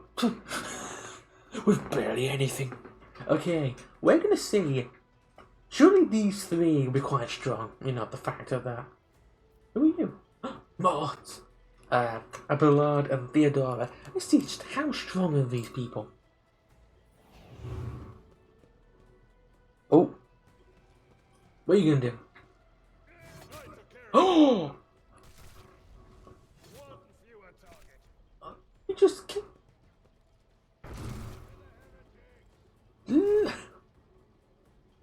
Okay. He is an absolute tank. He just killed 2 people. Okay. It's our turn now. I am ready for whatever comes. Right. I'll see to it. Look at this peek around the corner strat. Here we go. We're gonna... Oh no, we can't. We'll give him that. Okay. I'll see to 9% chance to hit. Can we do it? your end was inevitable. I don't think he's gonna recover from that anytime soon. Let's move that I go.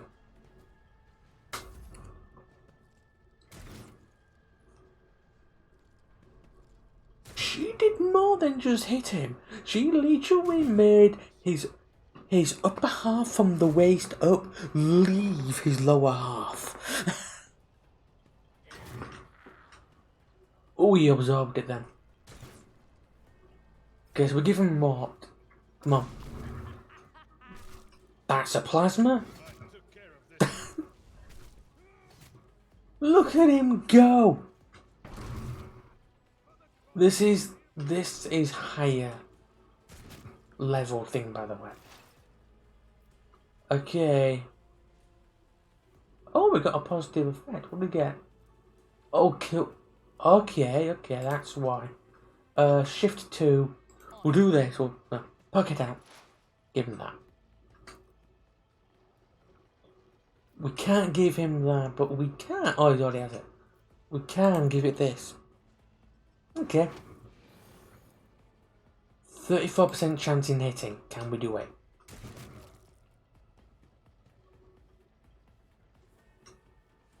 Did she just tire? I do believe Cosmo happens to have developed something Taya does. Would you like to take a guess what she just did? And where she just hit him? And what killed him from shock? Cosmo basically did a tire and shot that cultist in the groin.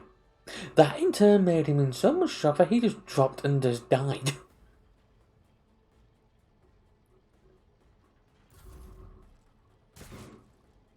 Oh, he is gonna go down for that.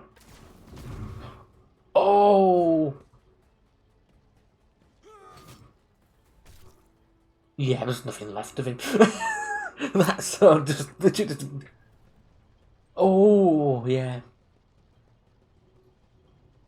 It's all about buffs. And now I know certain buffs apply throughout the combat.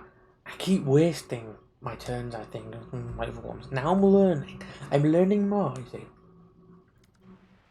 Okay, I didn't bat an eye on that scum burst onto deck. Not bad. I've seen many an officer who panicked at the sight of combat on the upper deck. The false sense of security offered by their position. Awesome.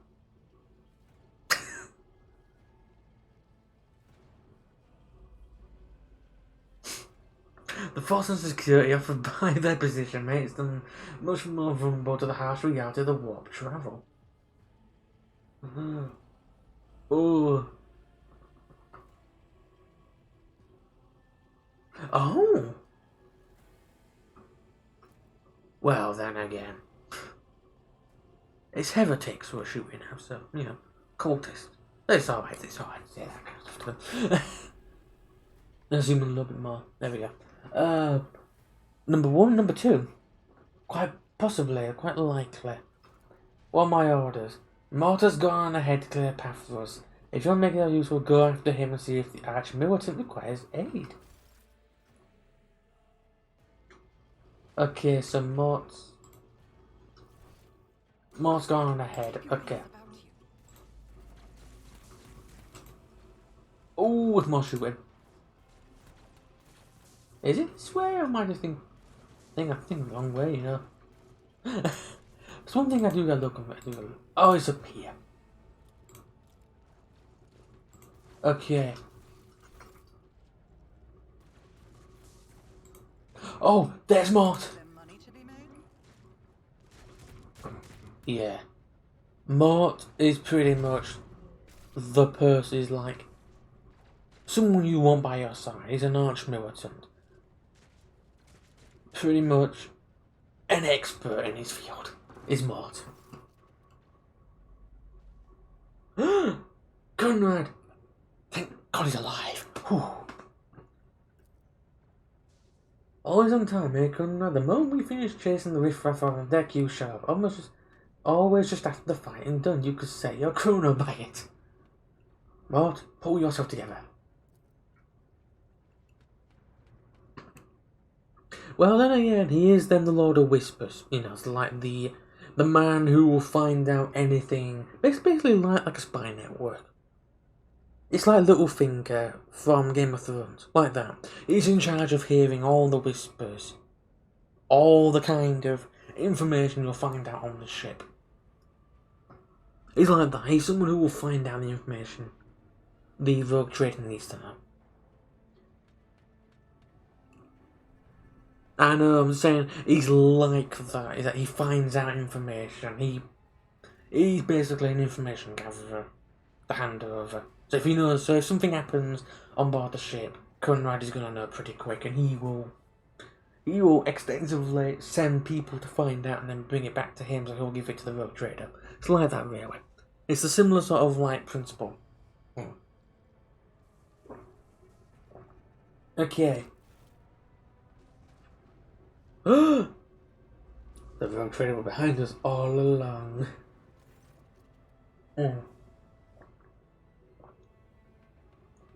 Oh no!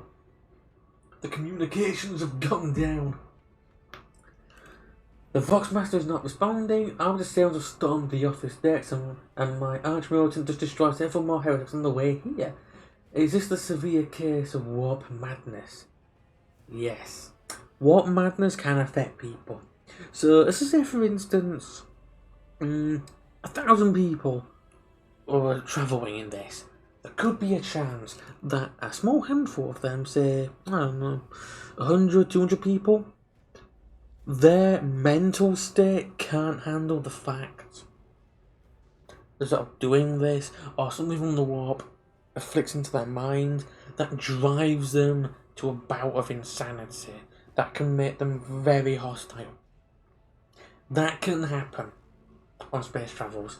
Or even worse, you could leave warp travel and find everyone but you as dead. Just it can happen. The little things can happen. Some of my crew have lost their mind, forgotten who they are or whom they serve. Report. I've not yet received word from the engine regarding any Gallowfield ferry. The communication were ordered until half an hour ago. Now they have ceased altogether. Whatever the cause may be, the consequences are spreading fast. I am receiving scattered reports from the middle decks, and the only vox casts on the lower bays are the one-way heretical gibberish. That the madmen have already reached the officer's deck, suggesting that this outrage was planned in advance. Perhaps this is an organised mutiny. Alright. Number 1, number 2, number 3, or number 4. I want to try getting the prologue finished. In this stream, by the way. I think we're nearly halfway through the prologue, I think we are. I can remember the final bit of it, but I'm just not too sure. Okay. There we go. So a mutiny, but who would attempt a mutiny here in the warp? A mutiny against the Emperor's anointed, execute the traitors, every last one of them. We must provide immediate assistance to those still on the middle deck, perhaps. Then we might stop this wave from spreading. On number 4, if it's indeed a case of warp madness, and the situation is dire, Which one would you say is best for the moment for replying and answering? What do you think?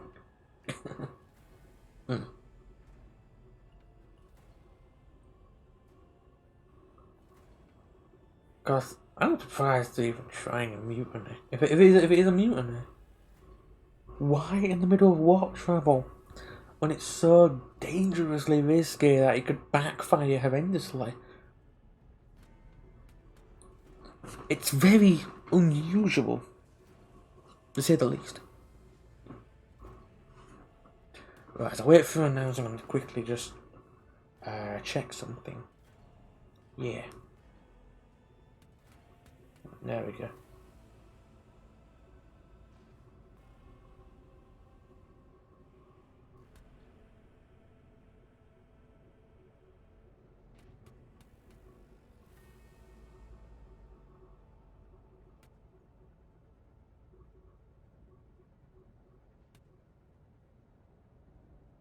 Okay, let's see.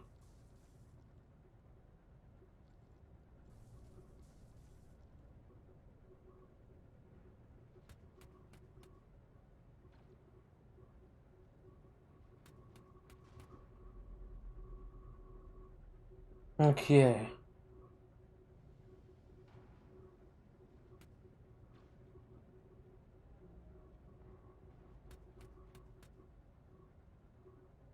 You get to pick which one.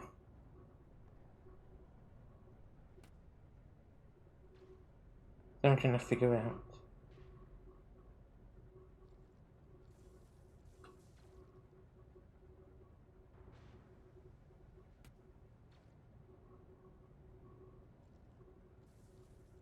I'm trying to think which one we'd go with.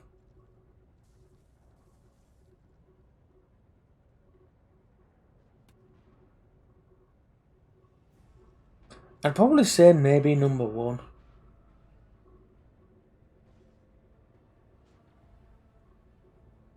That might be good.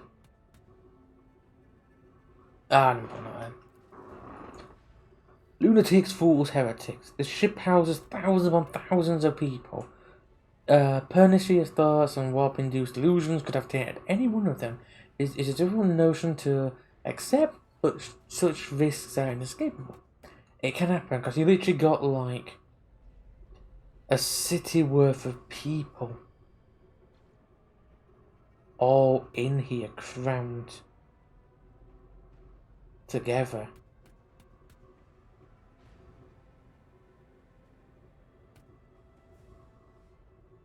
Okay. There we go. Okay. First we have to confirm that the bridge and the navigation sanction are secure. And I have the means to do both things at once. Alfred, where is he? I must know if he is unharmed. The psycho aboard the ship that potentially being assailed by the warp could prove a greater threat to himself and others than a whole army of madmen with improvised weapons. Yeah. A possessed or heavily influenced psycho is something you really don't want to have. I tried to locate him. The last thing I knew about the move was that he arrived on transitional deck 18. Blast it. Master whispers, find out that immediately. Sinesho locate Trias and the sister of the battle. Yes, both have remained my side, Arch Militant, with me. I must go to my study, and appears that we may encounter her along the way. Cosmos. If I may, Lord Captain, transitional deck 18 is at the heart of this disturbance. If our goal is to bring our third back, I could use some support. After all, I am not so adept at directly confronting enemies of the house as the esteemed Dash Militant, and by taking in consideration our thread psychic power. Our thread is the other contestant. And so, Cosmos, find out and bring him here. In whatever state you find him, elevator, leaves restricted compartments such as my personal chambers and bridge. Do not let me down. I require you both. Do you understand? Okay, in whatever state, what does that mean? That's number 1. Number 2, I hear and obey, Lord Captain. Number 3, I shall do everything in my power. On number 4, I cannot promise that I will lose our dearest. Okay? No, everything in your power, you will do as I say. I have your heads. If you fail, is that clear? Then move out. More to come. Oh boy. Oh boy, this is going to be interesting. Okay.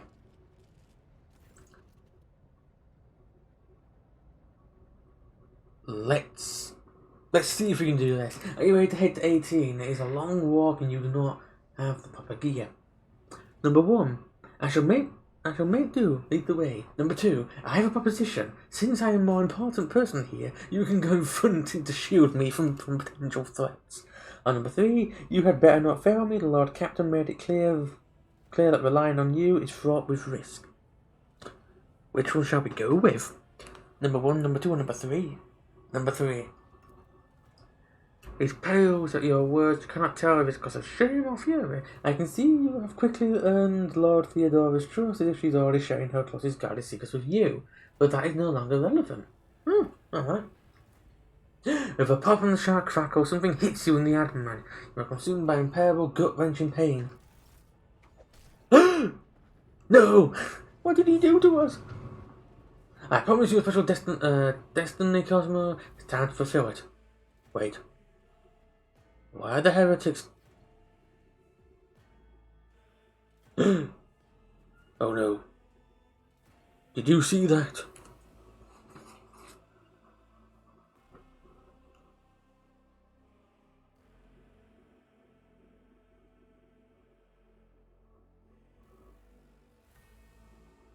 Oh, that was...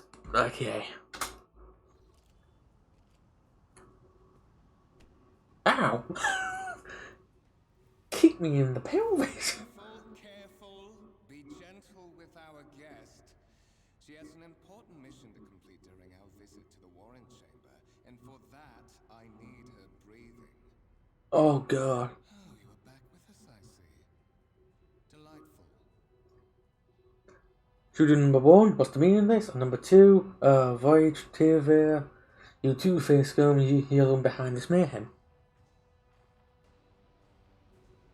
Oh, number 2, okay. How perceptive of you. I'll help you with the next insight. I need you here for your blood. You have the option to share it voluntarily, or I will squeeze it out of you myself. Oh god. I'm very concerned. We are in the anteroom of the Warren Chamber, this void ship's most hallowed vault. There, beyond those gates, lies the relic that gives Theodora all of her power. Oh wow. Sacred warrant of trade. Only one obstacle remains on my path to obtaining it. Are you thinking of the choice I'm thinking? By the Sentinel. The ancient device Maybe. will only open the door to a true heir of the dynasty. I expected to do this part myself, but never mind. I thought so. You will offer your blood to the Sentinel.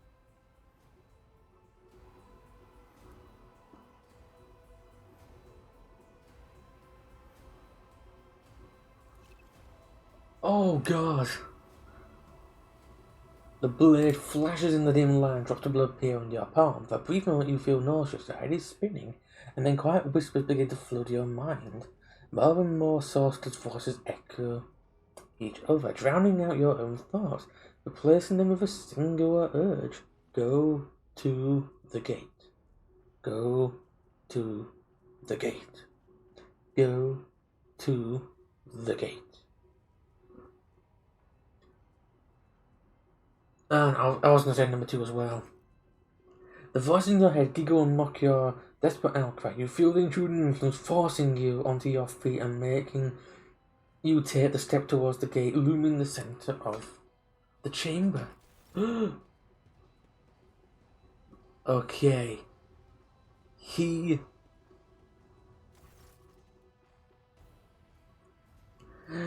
Oh, this is going to be interesting. In the gateway arch, you see You see a cocktail of a human likeness built on the front panel. As you approach, the torso twitches slightly as a servitor, an obedient automaton created from a lobotomized human being. Yeah, that's the reality. Yeah, the sentinel turns its head to you, one of its eye sockets lighting up with two ember-like irises. We succeeded, and we get 20 experience! You carefully inspect the design of the gate coaster. What immediately catches your eyes that the strange alloy that was used as material for the machine's components, some of which are unfamiliar to you. You suspect it might be some kind of archaeotech. Oh, an incredible, rare and powerful piece of technology from humanity's ancient past. We've gained 20 experience. The servitor on the gate begins to move. With screeching and groaning of metal, it leans forward closer to you. Its lower jaw opens with a drawn-out shriek, much wider than the jaw of a living human could. The servitor's mouth is filled with sharp metallic fangs that glint in the dim light. The vid screen to the right of you lights up, showing strings of mysterious symbols on a green background. Oh god. Whispers run through your consciousness, demanding sacrifice. The voice that fills your head after Roger wounded you with his blade did not go away. Wait a minute. On the contrary, the source has coiled itself into a tight knot somewhere in the depth of your mind. I think that blade was stamped with my potential way of being something chaotic. You look around the house and find something you can draw a weapon. You're searching in vain. The chamber anteroom is completely empty in its perfect working condition. Nary a broken panel or protruding piece of rebar in sight. Shall we examine the sentinel? Number 3. Okay, we'll look back. Did you forget something? I suggest you hurry. Should we do number 1 before we stick our hand in there? Because I'm not too sure of the best. There it is. That's what it is. So, servitors are basically lobotomized people. Humans. What fun things we're learning tonight. Okay, number 2. Okay. The sentinel's jaws clamp around your hand, puncturing your skin and sinking into your flesh. A few dark drops fall onto the servitor's throat, and immediately you hear humming as the servo motor starts up, and the pumps stir in motion. The vid screen of the cogitator flickers. Oh, several long minutes pass. The sentinel's jaws remain closed, and you are beginning to feel sick. Perhaps if you were to lean against the gate, you could catch your breath, maybe even close your eyes, pretend none of this ever happened. High levels of caustic humans. The subject is in a state of heightened stress. Do you require assistance? Oh, I have a plan in motion. You don't understand where the quiet god's coming from. Tracking by static.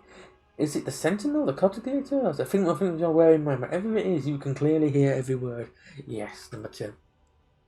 Pain shoots through your head and subsides just quickly. It would seem the entity coiled in your consciousness does not have the ability to do you any real harm.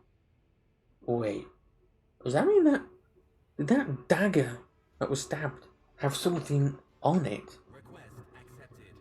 Initiating defense protocol. What can it do? Oh, there's some big nasty guns. That's the tarantula century to it. And hidden flamers.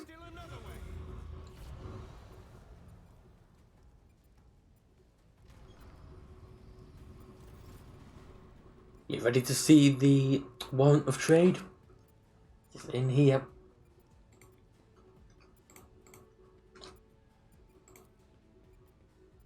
Let us not. Actually, I've got to save it. Oh god, it's separate. Whew. Okay.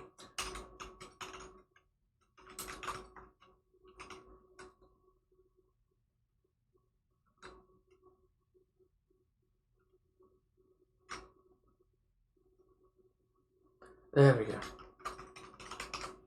I'll put it like that, you see, just so it makes it be easier. There we go. Right. Are you ready to see the warrant of trade? The relic. What's this? Oh, old injury. I always keep my options open. That's part of it. This is the warrant of trade. And it goes down there. This is pretty. And bear in mind, that's our character size. This is the actual relic. This is. You can definitely. This is definitely see why this is a relic. Yeah. This probably it just keeps going down there. It just keeps going. How much is on there? Always have a backup plan. This is it.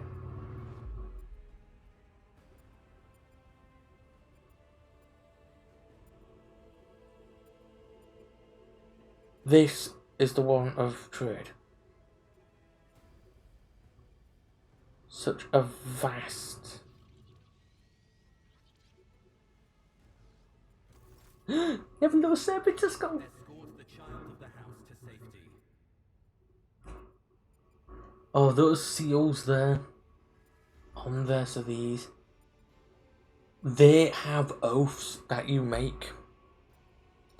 And every time an oath is complete, you put it on yourself. In this case, they put them on them, and they have quite a few done.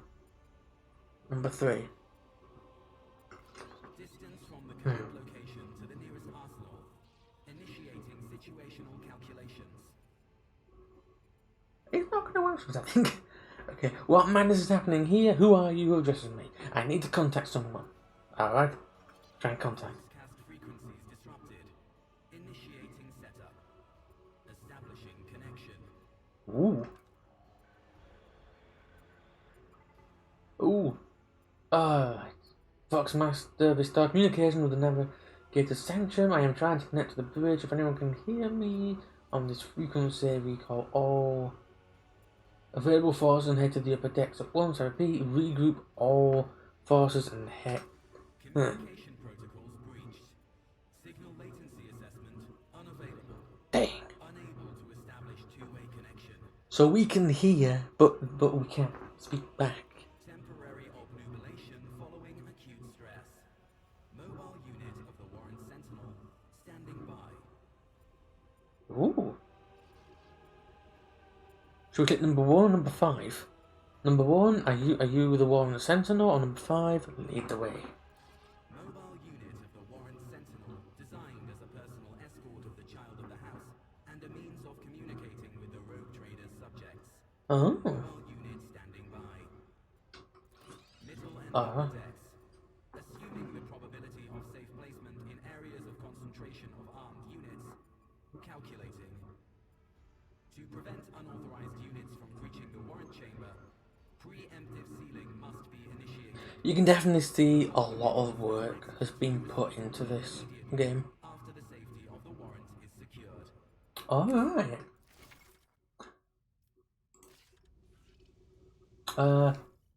What's our level? Oh, 49 experience away.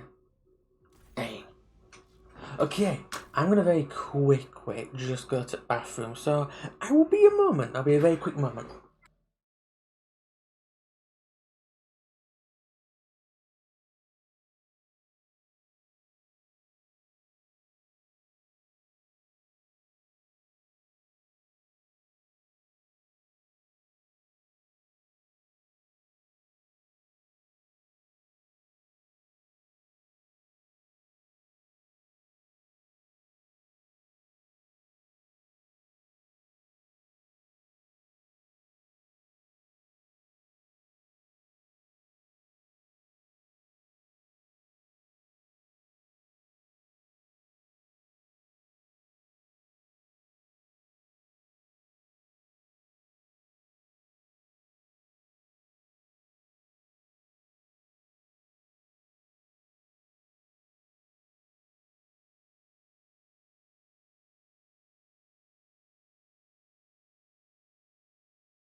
Okay, I am back.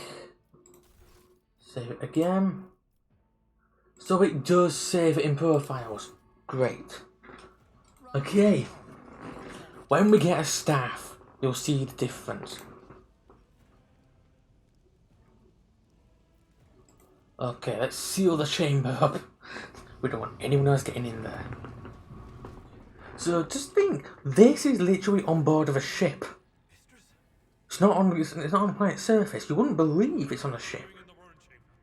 You literally walked there.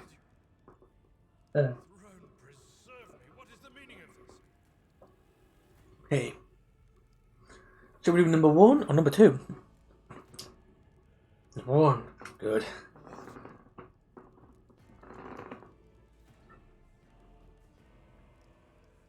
Shall we go for a second one? So the second time number 1?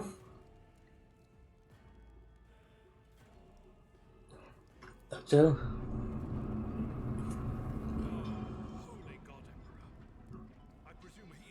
There we go. And, Mistress, I wish to remind you that you are to refer to the Lord Captain as Lady Theodora. So we do number 1. Opening and Mrs. Mastermind behind it. Number 2, unquestionable. Number 3, so it would seem. Number 4, why don't we leave matters directly for another time? Alright, number 1. Got my hand. As I said, so they don't all have speaking lines.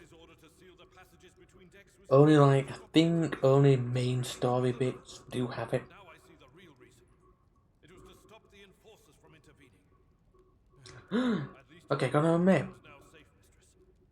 Alas, I doubt the Master Whispers is pretty clever. you're in a bad way. Oh, I can treat you. wait, I have a Medicare kit with me. And we have a sniper rifle? now is not a good time to be walking around the decks Why without do a sniper rifle? Oh, operative. But we need staff. We need a force staff. Okay. This is where... Okay, so we got ourselves a body glove. Okay, so we need to put... I refuse. Wait, what? Which is that? Features... Oh, what else do we have for that? Yeah, I don't think we have.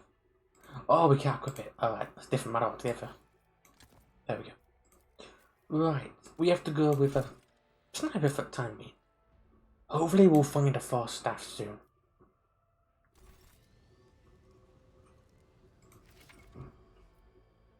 Okay, yep.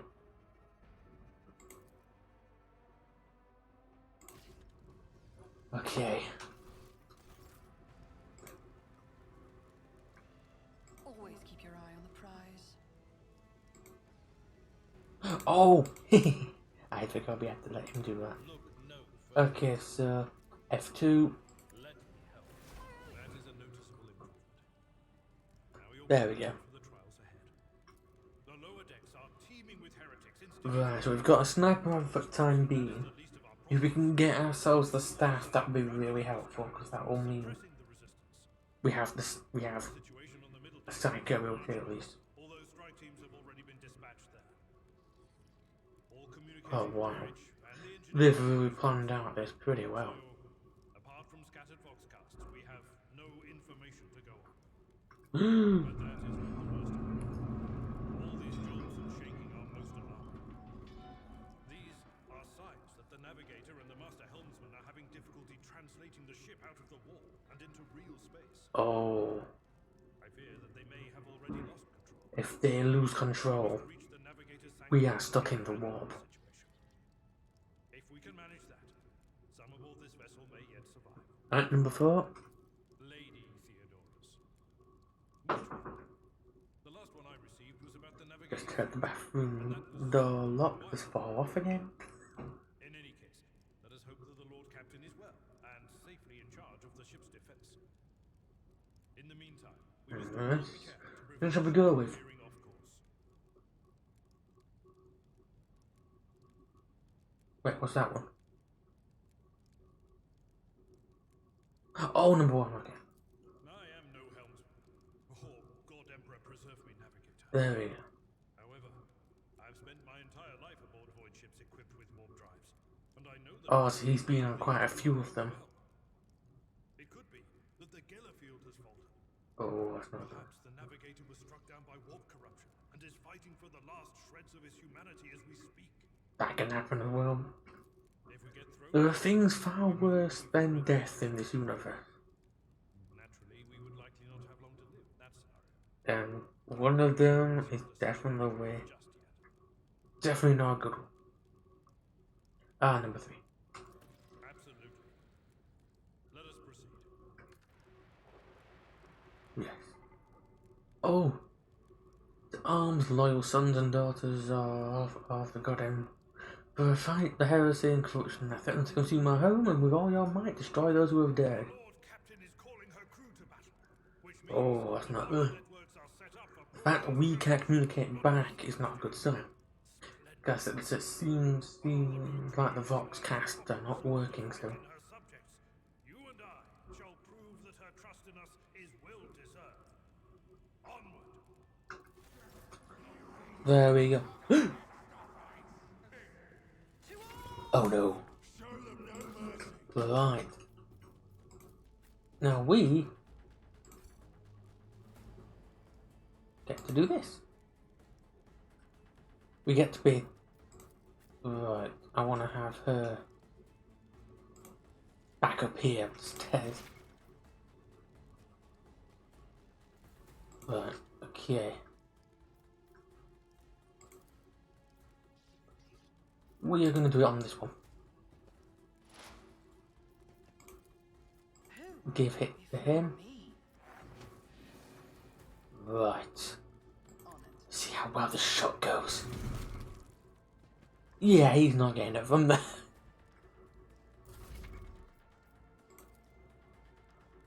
Yeah, this is the abilities. My place is at the fore.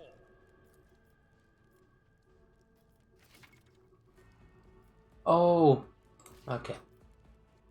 I will do Try this.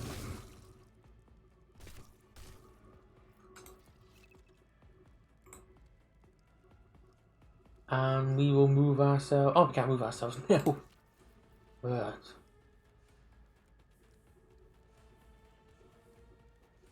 Oh, wait. I didn't know that. Okay, come on. Fight him. You parry it from behind. Doesn't even have to look. Haha. Oh, yeah. Took 0 damage. 0 damage again. Yes. Okay. I'll suit you at perfect. Now, if you miss the original target, there is a good chance you can... Let's see if we can do something really cool. As good as done. An enemy down. Oh, that was amazing. And the schmuff.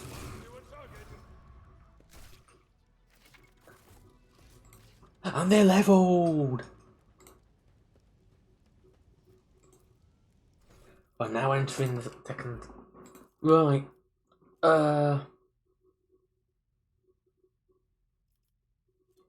Right. It recommends either tech use or logic. So our logic is 45. It goes up by 10, by the way. But we can always go towards these, but tech use lets us repair more things. That's 45. But logic... What tech use? Alright. There we go. Next level we get this, expose weaknesses. Oh, that's what it does. I didn't know that. Alright, okay. Huh. I didn't know. Huh. There's one every day. Right. This guy. Now, how I did this character, I did him as like my front line, so like a tank, like a tanky style character, bruiser. that could take damage and at the same time can deal it out. So I would say athletics. Potentially. Or maybe at the moment we have a few things at 40. We have corrosive. Actually. So should we could give him his strength. Wow. Yeah, I think Carouse might be best. Albeit help him. Yeah. I think that might be the best one for him because it takes it up to 60. And his best thing is toughness. This is what we need him to be able to do. We need him to handle all this stuff. Yeah, it's the best option for that one. Alright. Now we get to loot the bodies. Oh, we get a sword and a last pistol. Last weaponry. The best way to describe last weaponry is just basically imagine a flashlight that shines a red light. That's what it is, like a single little flashlight. Doesn't do that much, but it's not the best weapon in the world, but it's really easy to repair. You could basically repair it with a brick and a bit of string. That's how basic they are. Okay, so we have this sword. Okay. I'll give her a sword just in case on the off chance. And give him dual swords. There we go. Because you never know when you might need a second sword. So we're giving her a sword just in case on the off chance. We can give her 2 swords as well, but I'm not too sure. Last pistol, the sniper rifle is unbelievably better. You want to keep that the way it is. Okay. Now going to the Navigator's Sanctum. This is a very big ship. Okay, here we go. We're going. Is this where we meet one of... You see this purple? You see this purple around us? That's on the outside of the ship. The fact it's leaking inside the ship and we're probably very deep in the ship. It's a concern, and there's ice. There's ice on the interior walls. That's not a good sign. Something's really gone astray here. Okay. Now is this the place we meet one of my favourite characters? It is! Adira! Come here, Adira.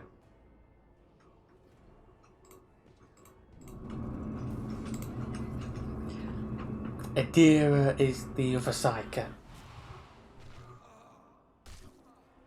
And so she will enter the halls of the blinded guide and witness the radiance of the final dawn through the cracks and fall victim to a whim of fate.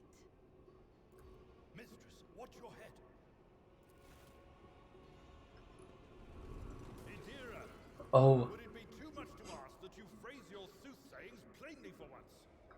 That was too close. she is a diviner. Sorry, old man. The voices are so loud I can't even hear myself. They shriek, they sing, they... Oh, Abelard, how they sing! This is Idira. You probably see why I like her a lot. Her Ladyship Theodora von Valensis. Idira? I'm not drunk, old man. I'm suffering the effects of the warp that is seeping through these walls. I see the ship's fate. To die in the waves of the immaterium, fall under the burning rays of the final dawn. And in the roaring blaze, I see a figure standing. Oh, how so? Who is it? I have no answer. We get to ask a diviner, are you? Or number 2, what are you doing here?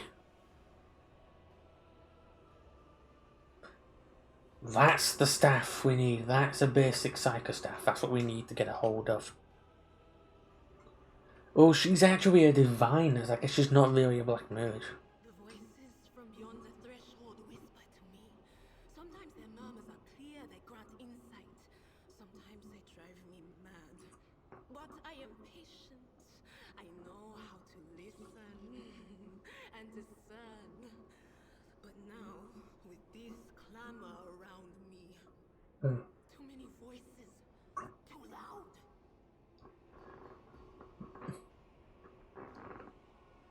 Oh, yeah. Oh, yeah. Yeah, that's what you mean. Oh. Okay. She has purple eyes too. If you actually look closer at the picture, she actually has purple eyes. Lady Theodora must have grown so fond of psychers she wants one to replace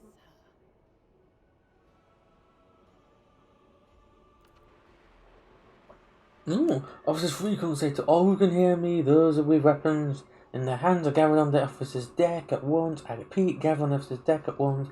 Prepare to launch counterattack. That's Ethelthrat. Oh, Emperor's providence. The other heir lives as well. Quickly, we must head to... Not so fast, old man. If we drown in the warp, Lady Theodora's heirs won't be any good to us. If Ethelthrat's like me and hasn't yet surrendered his mind or Oh, can you actually hear her voice, by the way? he can still hold on a little longer without us. I'm just wondering if you can actually hear her voice.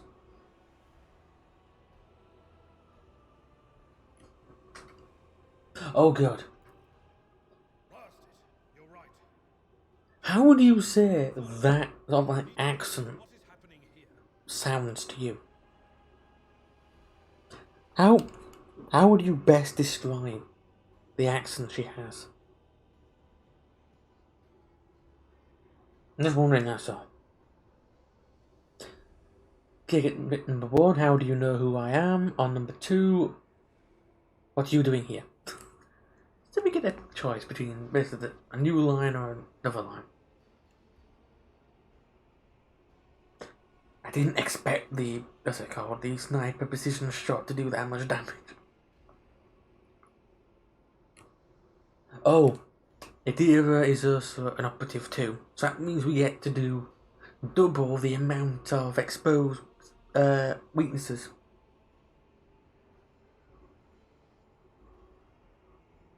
Shall we do number 1 and number 2?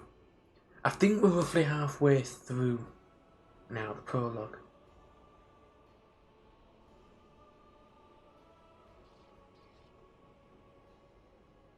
But I'm wanting to sort of do the prologue before I end the stream. Because basically when we start the planets, What? You think Lady Theodora didn't ask me to peek into the darkness behind the backs of those So- she sees as her prospective heirs? because she's the one I said I have sound like a Jamaican sort of like accent to it, but I only know that kind of accent from the second Pirates of the Caribbean film, and I don't know where else from. But I haven't heard it in real life, natural in person. But I've only heard it from like shows and films. So I'm not too sure if it's for the film, TV show's sake, or if it's actual bit that. Because I do know that. So that's why that's what I'm going by. But she's. I know. That's the only thing. I've never heard it in real life before, in actual person. I've only heard it in shows and films, so that's the only thing. So I'm not too sure. That's why. That's why I'm being a bit careful on my wording. I don't want to say the wrong thing by accent as well. Lucia's words bring back a wave of memories of the bitter, humiliating moments of your greatest shame. Something sour rushes through your tongue and your head is clouded with the sickening sense of your own worthlessness. Wow. And now we get past this one long list. the whispers called me. The ones I could make You should get your mum to listen to Adira's voice and get back to me on that. Because I'm really getting curious now. our guide through the warp. Other whispers called me to the enginarium, but it was too late. I heard the cry of our master Cog, and the silence that followed. What? You don't mean the engine seer prime is... Dead, without a doubt. Oh, that's not good. Well, heralding countless nightmares, cackling at each soul among the hundreds that are now joining the warp. The shriek from the navigator's sanctum was louder than the rest. I will do. Better that we save the I'll navigator than the I'll try and find some voice clips to send to you after the stream. Oh no. There we go. No. Nothing is well about him. Can't you feel the chill crawling on your skin? The eyes watching you?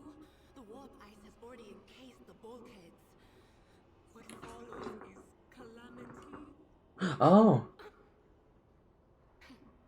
But we're not just going to stand I here will do. are we? The state of things in here suggests there's a navigator around.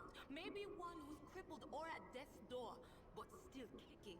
And since our skin hasn't peeled off our faces just yet, his third eye must be closed. At worst, it's a little roughed up. Oh, to get to see the navigator. Let's not confuse that noble mutant with I really need to get a new shirt. Okay.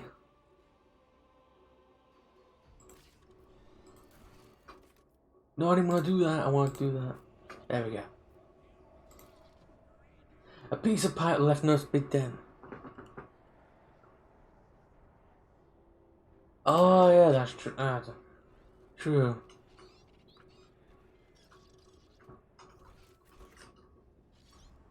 Okay.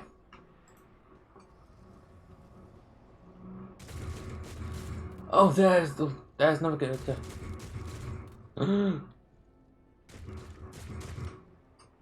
There's a corrupted psyche in the field.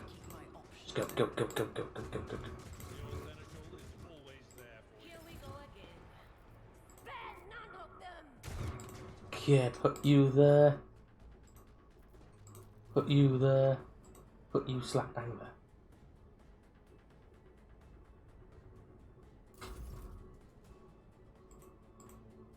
Oh, gotta do that. Tactically sound approach. Right, let's do this. He is I took care of this. We just killed the cycle in 1 hit. That's how powerful we are. Okay, I'll make it happen. sidestep.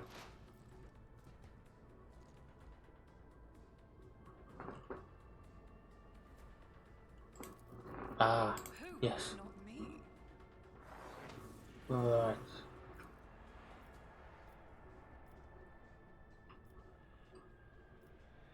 Oh, I've positioned a little bit more.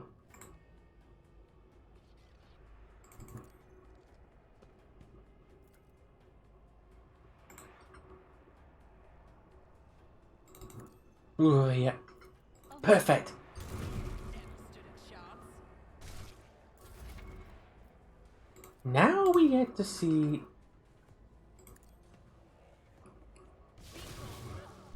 There we go.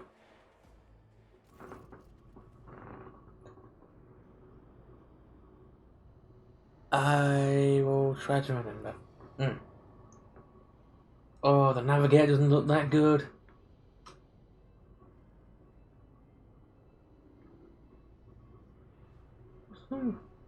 Oh, I've just seen, yeah, he's mutating. Yeah, the navigator. The fact of that his left foot is a claw and his left arm is a tentacle, or tentacles. I get the feeling he might not be alright. Wounded, exhausted, fighting back from the endless horrors of the warp that are forcing their way into his head. Pick one. Yeah, he's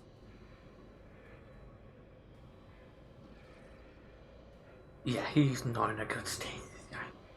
Okay, number 1, our time is short. To do what? Number 2, are you alright? Number 3, you are in need of help. We have to get you out of that chair. Fall to your knees, mortals, and behold the final dawn. It came from beyond. His body is not his. Oh no. Yeah. The navigator. Yeah, he's.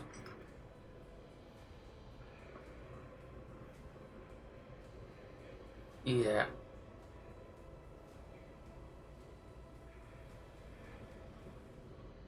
He's gone past the point of no return, I think. The fact he's mutated is definitely a bad sign.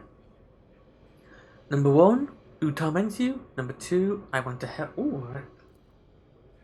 The sanction will be sealed. I will hold it off. Hold on and wait for the signal for Master Helmsman, and I will commence the translation. So run.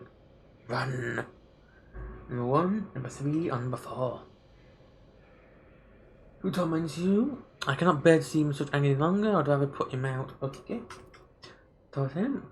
The ship can only begin translate with the assistance to Master Helmsman. If he's still alive, it's worth a try. Let's go to the bridge, but we need support. Our only option is to fight our way to the officer's deck. Right. We need to get to the officer's deck. Yeah, he's...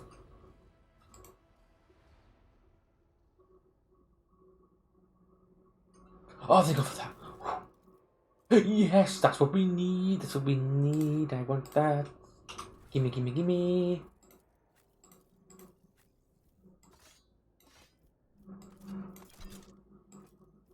Now we have the power. And we get lightning arc. So we do get our rifle. We can swap in combat to do that, by the way. Ooh. So she has a last pistol too. Good.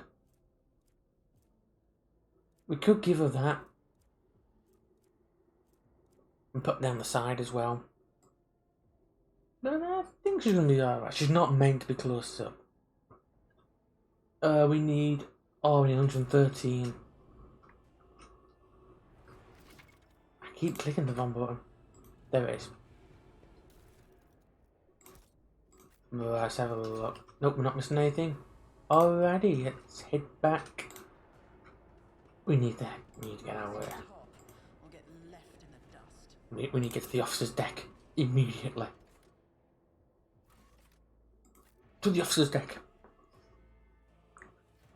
We need to get to the officer's deck. Badly. Yes. This prologue is surprisingly quite long. Oh, I have to finish off that model as well that I'm painting. Because if I can get that base coat, and then I can then... Oof. Yeah, I can then start gluing it onto the base and I can wash it all at the same time. There's the lift. Oh, I think I remember this.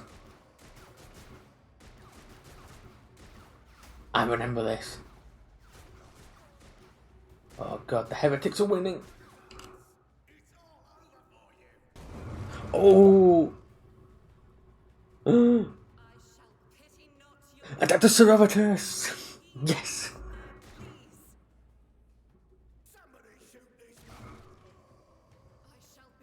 Yeah. Wow.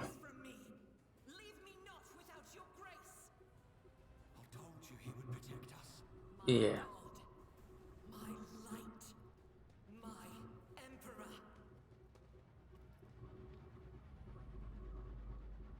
She is very, very good.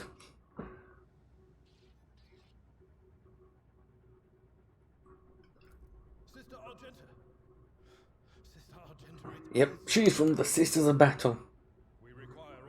So she's a battle sister, that's what she is. Your face. It is unfamiliar. Who are you? Shall we do number 1? Cosmo Van Valancius, Lord Captain's Hair. Number 2, and just who are you, Sir Be So Brazen about to inquire. And number 3, I shall introduce myself after you do the same. Alright. The hour is dark and daunting. The ship abounds with corruption. The faces of friends who are twisted by smears of heresy. The eyes of comrades ignite with the arch-enemy's hunger. I will do what I must to halt the advance of the dark forces. But in these dire moments, Let's see over this. so I must know, That's what it means. why are you here? A metaphysical force composed of psychic energies that exist in an alternate dimension known as the warp. Sister, I beg of you. Now is not the time for interrogations. The ship is under attack by heretics. We've been betrayed by our esteemed master of whispers. Edelstradt the air is waiting for our aid. Which one shall we do? Number 1, Sensual is right, there is no time to talk. Number 2, I am no traitor, system you can... Oh, number 2, okay. That was fast. If you speak truthfully, the Emperor will not forsake you. If you are lying, you will not escape his retribution. That's pretty normal. For backwards is there? Oh, we can... Wow, we can have a law in period and we can actually succeed. Shall we do number 1?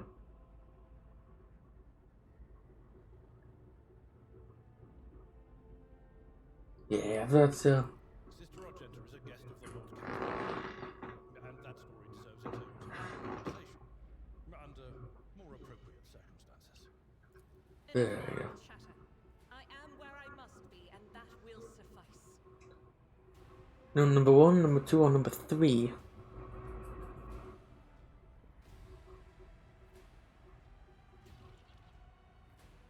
Oh, number 3. Through this door, I shall join you, for it is my duty to the God Emperor to destroy this heresy. Oh. We will follow. For now, we will hold off any heretics who might try to crawl in through Oh, that's from the Navy section of the Astromura Tower. those villains made a mess of the cables. Oh, I wish we had a map. So they're the ones that are mostly in charge of all the flights, so the ships, stuff like that. Sister? Ready. May terror's light illuminate our path through fire and darkness. Alright. Ooh, finally get some... Alright. That's good. Oh, it's actually a bit better. You know what? I'm upgrading my weapon. That's actually a little better than the one we actually have. Why do I keep clicking that button? Okay, move them out like that. There we go. Oh, this is more cargo, this is more supplies. There we go. Keep your Oh, wits about you. let's bring the sister back with us. We're gonna do this. I just want to get the prologue done in one sitting. That's right. Now we also have a staff as well. Is there money to be made? Okay, I need to move. Put that there. No, that's one person.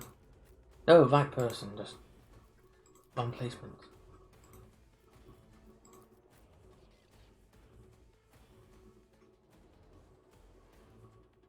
Put him right. Oh, put him there. You know, put him there. Okay, now comes Was that you? the fun bit. What of course Make sure you can handle it. no can do.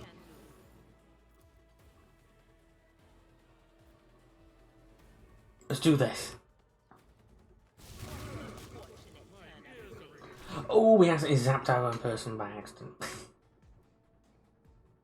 It happens. Ha, you missed. You gonna hit me? Ha, you missed as well. But guess what? I can do this.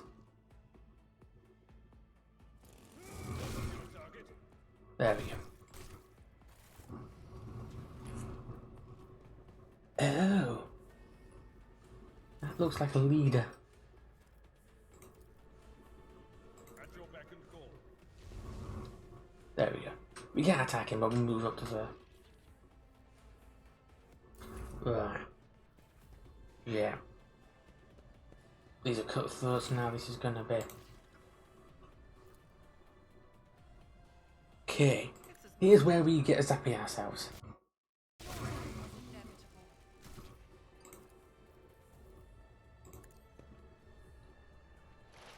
Let's give him that. Right, we're gonna move this back the battle sister. Yeah, she has a really good power.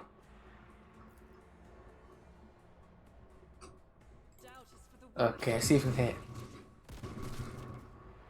She hit one, that's good enough for us. Nothing escapes my sight.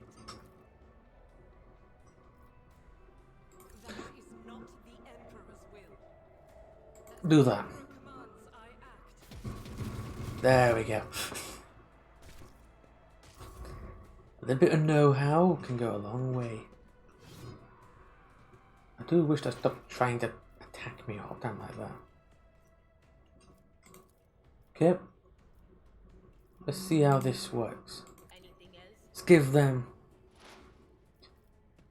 And now, Will do. see how the screen works. Didn't work as well as I anticipated, but I'd rather not. shouldn't I? I'm gonna do this. I will do my duty. Indeed. One. Oh, we can't do another one. Oh, yeah, we can do another attack. What a shame. But we pull out our big nasty gun and we do this. Whatever that was that flung off him, I don't know what it was. Okay, move up here. Please don't hit him. There we go. When in doubt, use a big nasty gun. Here's our card to do it. Just as I planned. And it worked. Oh, that's right, yeah, I forgot. I have to pick up the loot. A lot of body parts I've noticed. A lot of the same looty weapons. Okay, let's see where the next. Oh, we haven't done. Always keep your eye on the prize. Oh, it's in here. Okay. Let's pick up that. That's some good loot there. Go into the goodies. Perfect. We need them gloves. There we go. Now we get 3+ tech bonus, which is what we need. What we need. Okay, we're gonna have a look. I'm gonna collect this loot. Everything goes to value.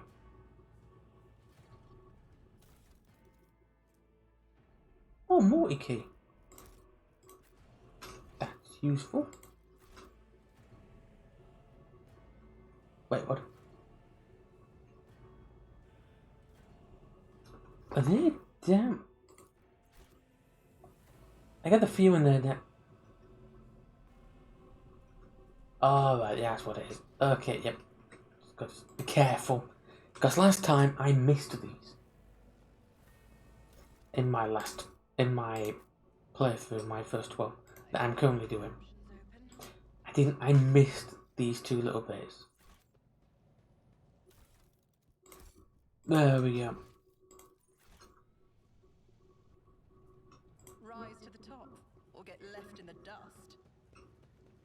Where's you? Oh, I didn't see it. Okay. I didn't know as well that holding down, you know, that did it. Okay.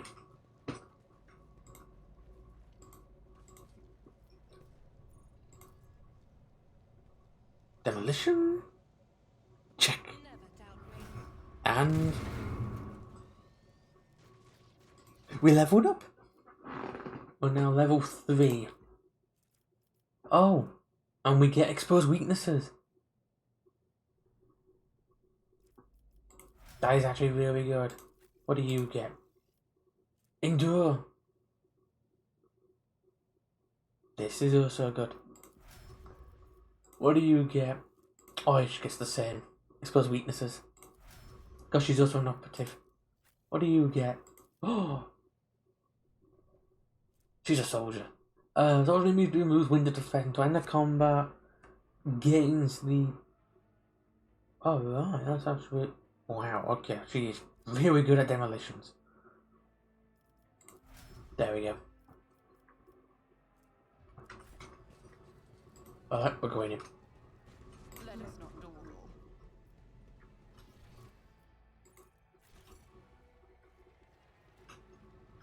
If I can remember correctly,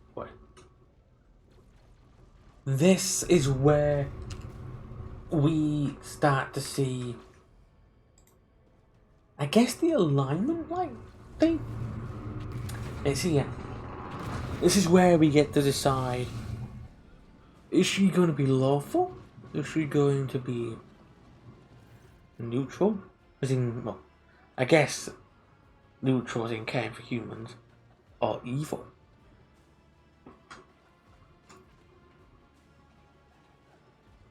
The Russian is calm, terrifying as though someone whose body is engulfed in an inferno. One of the hands resting on the hilt of a power sword, the other is raised in an inviting gesture. Are you lost, my hair? An apparition. A sorceress apparition. Trickery of the warp.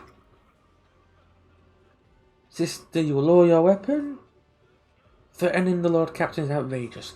Which one? Shall we do number 1? How did you get here? Number 2, aren't you in pain? Or number 3, this is impossible. So which one would you like to do?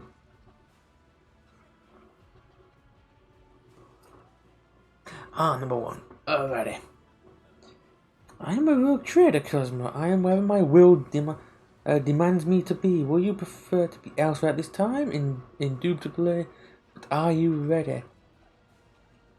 I can lead you out of these flames, can show you the path, rid you of pain, and give you a weapon so that you may defeat your enemies. Decide.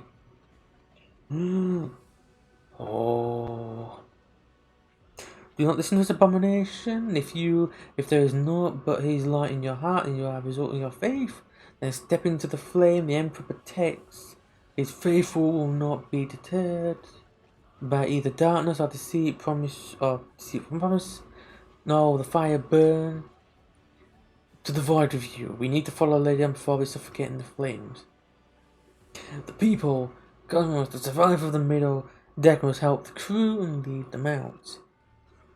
Here's the convictions.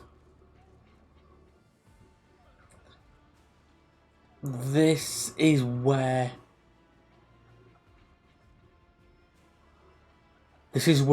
the world-changing effects happen.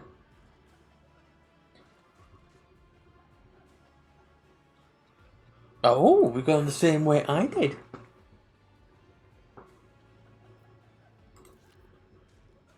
Well, that is something I did. That is something surprising. Anyways, this is what it is. This is basically what we are now going down. Iconoclast. Belief in the value of human life and freedom. Faith in the power of goodwill, capable of overcoming the horrors and the dangers of the universe without the need of artificial prohibitions. The desire to seek out common ground and compromise rather than uncompromising destruction.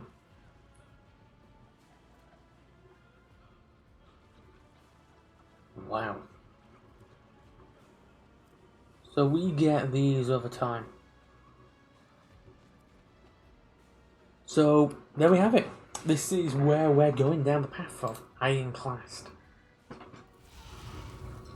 These mean if you went down the heretic path, that means you are embracing the warp, to use that as a means to I always help with what you're doing. Why did she eat The other one, Dogomite, that one, in front of us in the fire? that Could have sworn. is Holy visions go.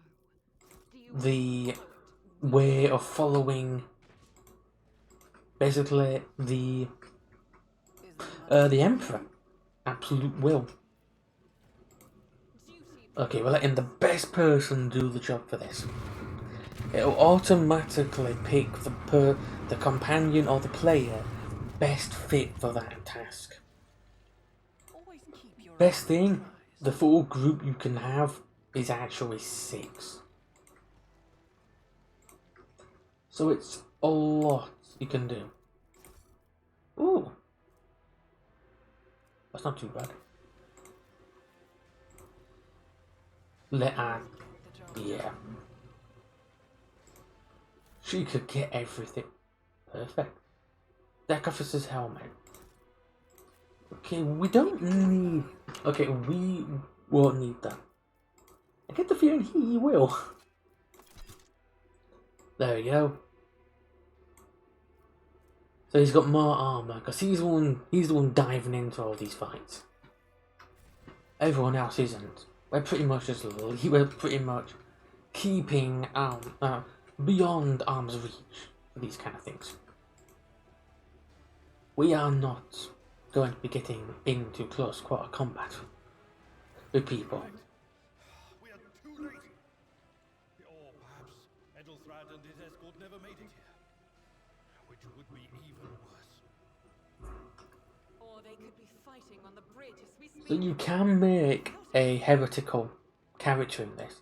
So make a character that is going down the path of being a heretic in acting. Pardon for interrupting you.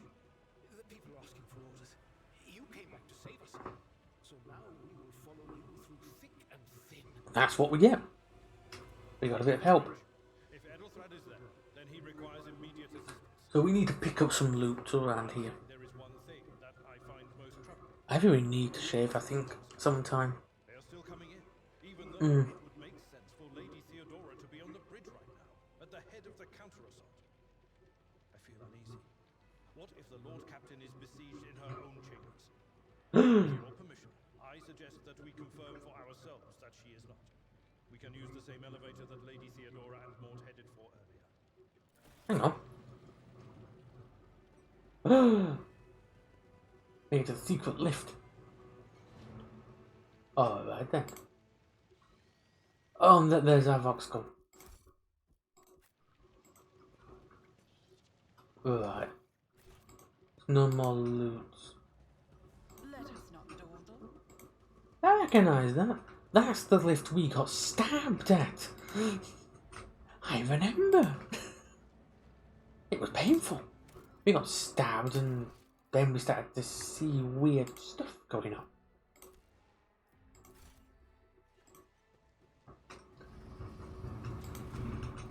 Okay.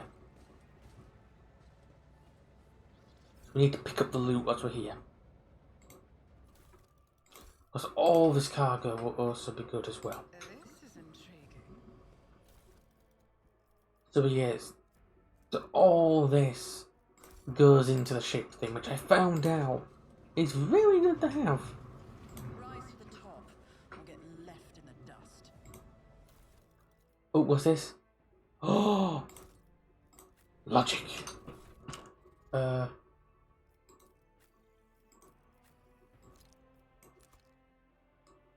Look at her new goggles. So we get +3 logic, which is what we really need.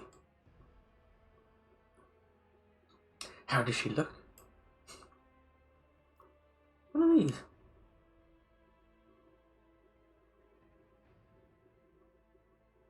Oh, I didn't know that. What's this? Yep, she's looking the part. Over here for a little bit of oh no, no law. No law, only loot. Only goggles. Okay, let's find out. We're going to the Lord Captain's quarters. Let's see, is she immortal right from earlier? Because they went up there. We've been hearing a one-sided conversation. We've been hearing a one-sided Voxcast situation going on here. But Mort looks like he can handle himself really well. And we've seen her one-shotting heretics with a single plasma round. They'll be alright. We're fine. We can tell them what's happened.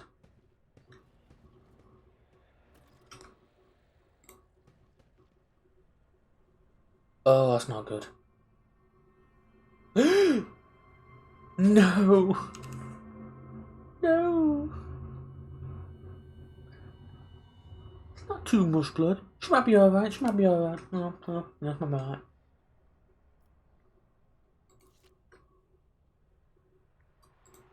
Let's just, you know. Oh, that's something only dogmatic. Alright. We can't wear that. He can't wear that. She can't wear that. But she can wear that. You see, so there's certain gear that only certain convictions can wear. See, like that. So she can wear that nice gold helmet now. And that gives her immunity to enemy critical hits for the first 3 rounds of combat. Wow. That basically means you can't crit her for the first few rounds. Oh, we gotta go. I always keep my options open. This does not look good. I have to give it. This does not look entirely the best. Ooh. Oh.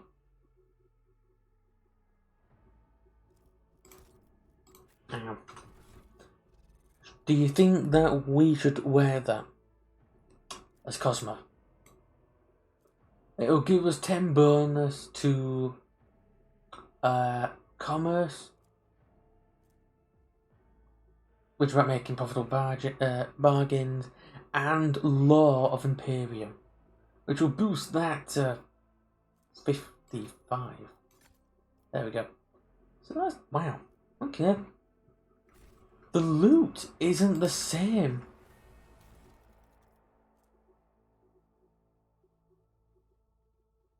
That's what I have noticed. The loot isn't the same. We'll give him the cloak, because, you know, because he is the one that's going to be diving into front. And at the same time, coercion. He has that. He has that ability. That's not good.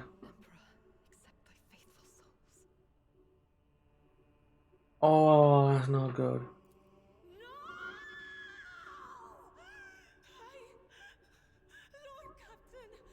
You could feel the emotion then from her. Not a whisper, not a breath. It was so loud. Why didn't I foresee this? She deserves to be looked after through the entire game. That amount of emotion shown in one line, that is there.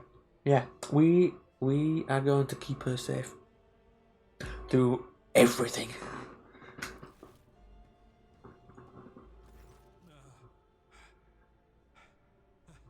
She does. Who would even dare? There is romance in this game, by the way. I have no idea how it works, but there is romance in this game. Because it's Pathfinder crew, which don't put as much, I think, detail compared to like Baldur's Gate 3, it's not going to be anything too physical looking. Alright. Yep. First, betrayal. Now, the murder of the rogue trader. And Mort. Mort! No. How could Mort have failed her so terribly? The Archmilitant Yeah. was born in a death world. If you were born in a death world, and if you can survive a year on that, you are not going to go down easy. Even staying there for a month, you're not going to go down there easy.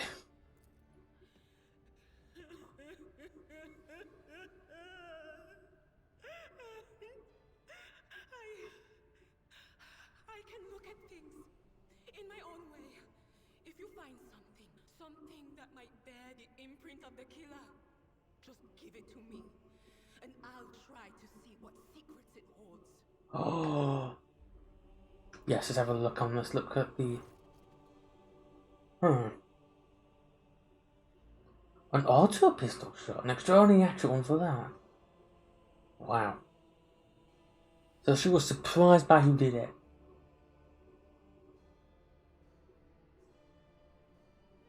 Something on the floor catches your eye. A heap of blood-splattered parchment and a scroll that must have fallen off the desk. As you lean down closer, you notice something else. Small shards of glass scattered on the floor. Should we inspect the shards? On number 4, sorry. Oasis that in this universe, you hear murmurs and whispers about everything. And she's a unsanctioned psyker. Which means she might not have full control over her capabilities.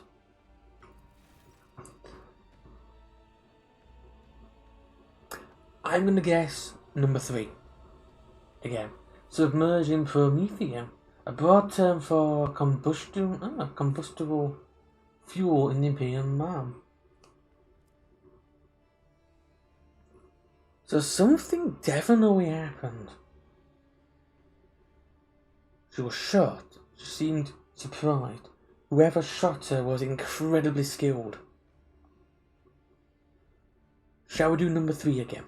To give Idira the shards, to see if it tells her anything.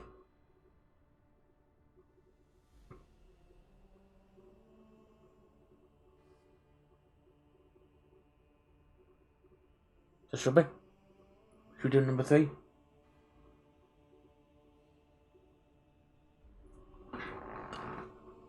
Alright. I see streaks of color, luminescence, blue lights, faces, drawing closer.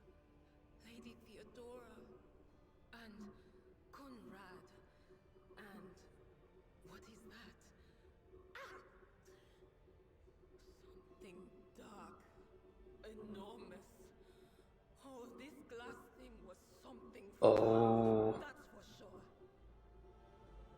It might be something demonic or warp influenced, but something really big was in there with them.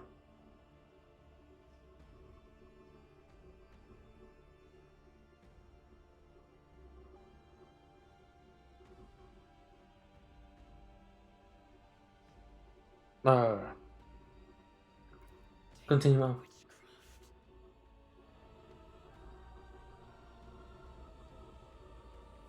Oh, that's right, because, yeah. Certain things don't go well. Oh, which one would you like to click number 1? It doesn't work like that. I can try to read the memories of objects. There we go. Dead bodies are a different story. Something like that would require her soul. And after what we saw on the officer's deck, I won't risk searching for it in the warp. Yeah, she tried to look at it in the warp. Chances are, a lot more other things will be looking back and lunging after her. Ooh, handwritten letter of a seal. Ooh, we got that. Okay, reports, accounts, dispatches, go over the scrolls until you stumble upon a document that is starkly different from the rest. It is a handwritten letter signed with the initials XC and a silver symbol that is vaguely familiar to you. And of course, we got the test passed, and sending shiver down your spine. The author of his letter, addressed to Theodora von Valancios, signed with the seal, is one of the holy orders of the Emperor's Inquisition. The secret police of the Imperium that relentlessly hunt heretics, xenos, and other enemies of humanity. Yeah, the Inquisition are the ones which say if a planet needs cleansing. They're allowed to cleanse a planet. And if you're wondering what cleansing a planet basically means, it's basically bombarding from orbit to ensure nothing on the planet's surface is moving. Basically, if they even think a planet, which might not even have anything else on it, that is corrupted, they will happily kill billions of people on one planet if they think something corrupted or Xenos was on that planet harboring. That's the reality of how scary the Inquisition have. You could literally be wandering around the street one day to suddenly just see the entire planet. Yeah, basically a mass genocide to pretty much ensure the safety of humanity. And it is pretty, though, yeah, it's a lot. There's a certain procedure in effort as well, I'm trying to remember what it is. Oh, wow. A single shot to the head. Yes, the crucible of battle calls to me once more. Whoever shot these two. We must see if we can find anything. Idira, Oh, bring her back. Let her go. poor Idira. You'd give up so easily, old man? I expected as much from the sister. It's not like she has a heart. But I did actually kind of guess I'll get to the bottom that of this, Idira was the character you would start to like as well. Captain. And when I do, that scum will regret the day they were born.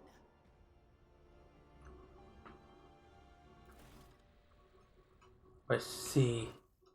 Oh, Keep your wits about you. I think this might be. Oh, look at that nice little portrait there. Nice little school frames. Lots of oaths. She has done a lot in her time.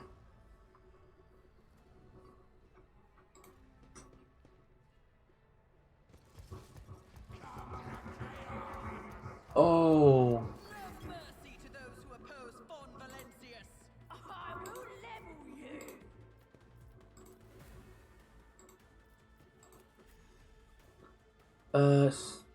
put other. Oh yeah.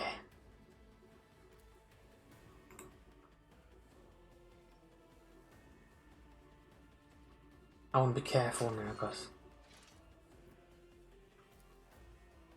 Let's do this. It will be done. There we go.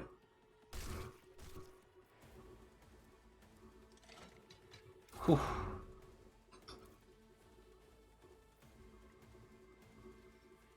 Let's do this.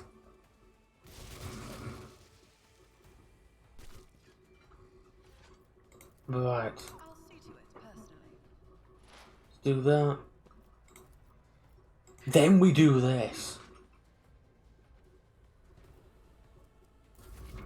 Then we do nothing else.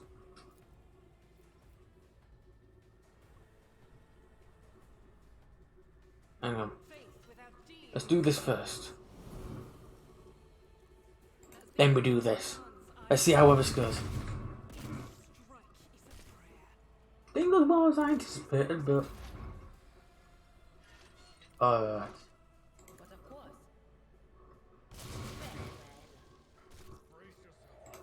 Ooh, I didn't look good. Alright then. I haven't checked it yet. Was that you? Or Oh god, that's it. Oh!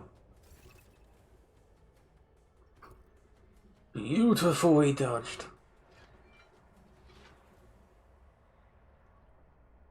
I will do my Let's do this. Charge it. Do this again. I'll see to it personally.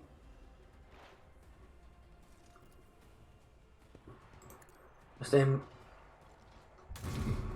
Got a shot like that. I won't compromise my principles. Let's do this. I'll do it.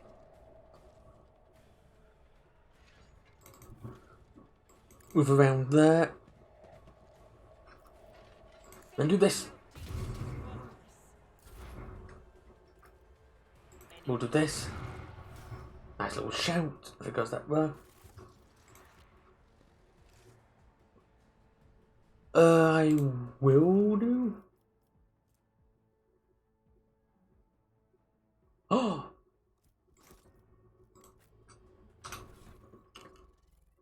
What's your intelligence? Boom! 55. Alright. Let us not dawdle. Time for leveling up again. So we finally get this mountain attack, but we also get this. Can we learn?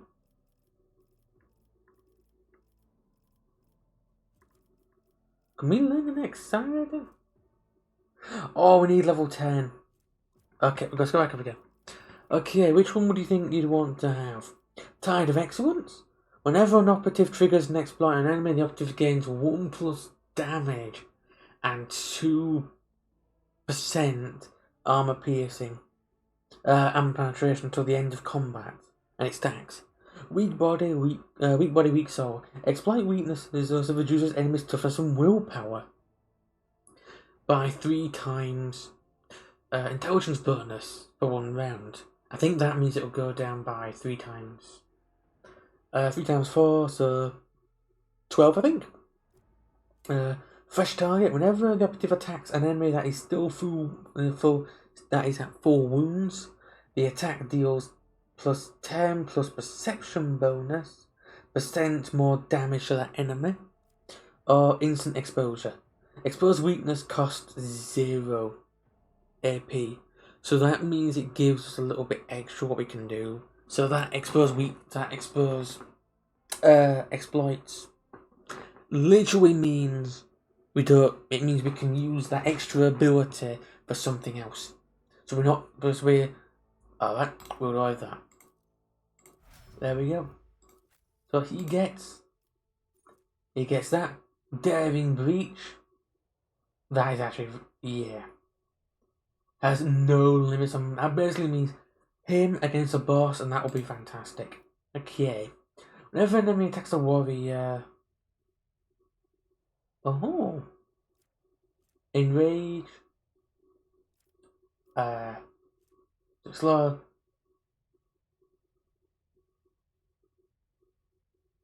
Oh, we'll go with that. That basically means it'll give us 5 temporary wounds. Every time he's attacked, he gets 1+ health. Which is what we want for a tank. Then we go to our precious Adira. We must keep her safe. At all costs. Okay. Should we give her Tide of Excellence? Weak body, weak soul, fresh target, or also give her instant exposure? You can't deny it. She deserves everything good in this galaxy. You have to admit that. She's been through a lot already. Let's see. Alright. That means then we have 2 that will keep. Well, you've seen what she's been through at the moment.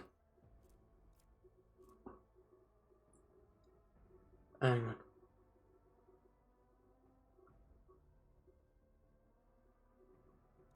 Oh. Who fired it? Sorry.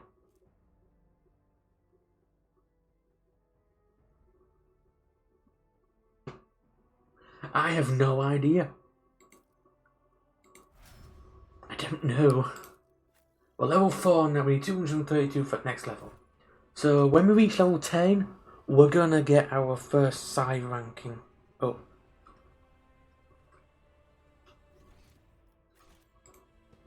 Okay. I believe Or get left in the dust. we are about to reach the last bit of the prologue, I think.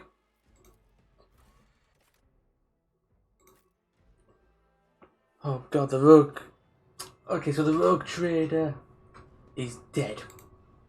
That's not good. Mort is dead. That's how it's done. Ooh. Oh, that's what's around us. That big, massive warp. I always have a backup plan. The other. Opens the eye. Oh god. Second sacrifice draws its gaze. Oh, that's not good.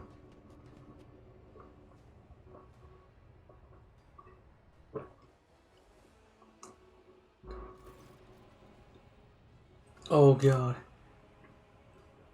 Help us arrive, too late to change for time, I'm afraid, but if there ain't any honour in you, you can at least die with dignity and give our lives to the rogue trader. So number one, you look dreadful. Number two, Theodora von Valizios is dead. I found her in the Arch Militant and I studied it. On number three, the Lord Captain will not be joining us.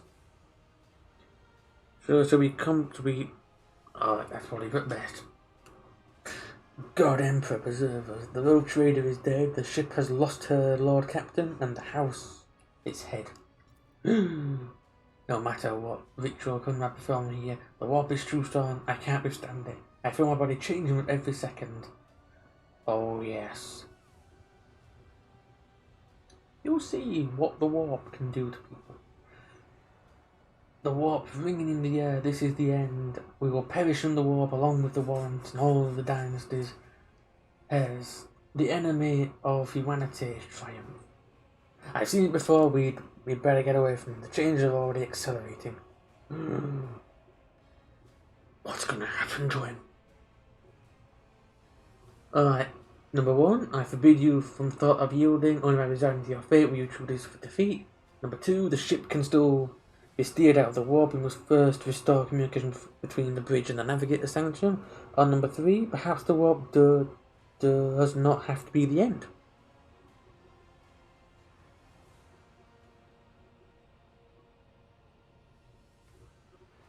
I was gonna say that as well. In fact, I did say that actually in my first in the first one, by the way. Then we have no right to bow our heads. Oh god, he's already. He's just killed 2 out of 3.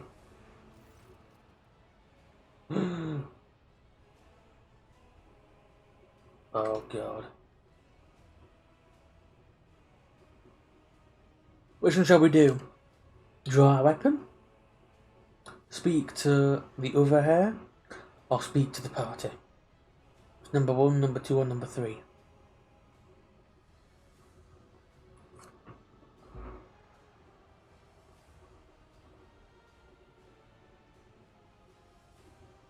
I was gonna guess number 3.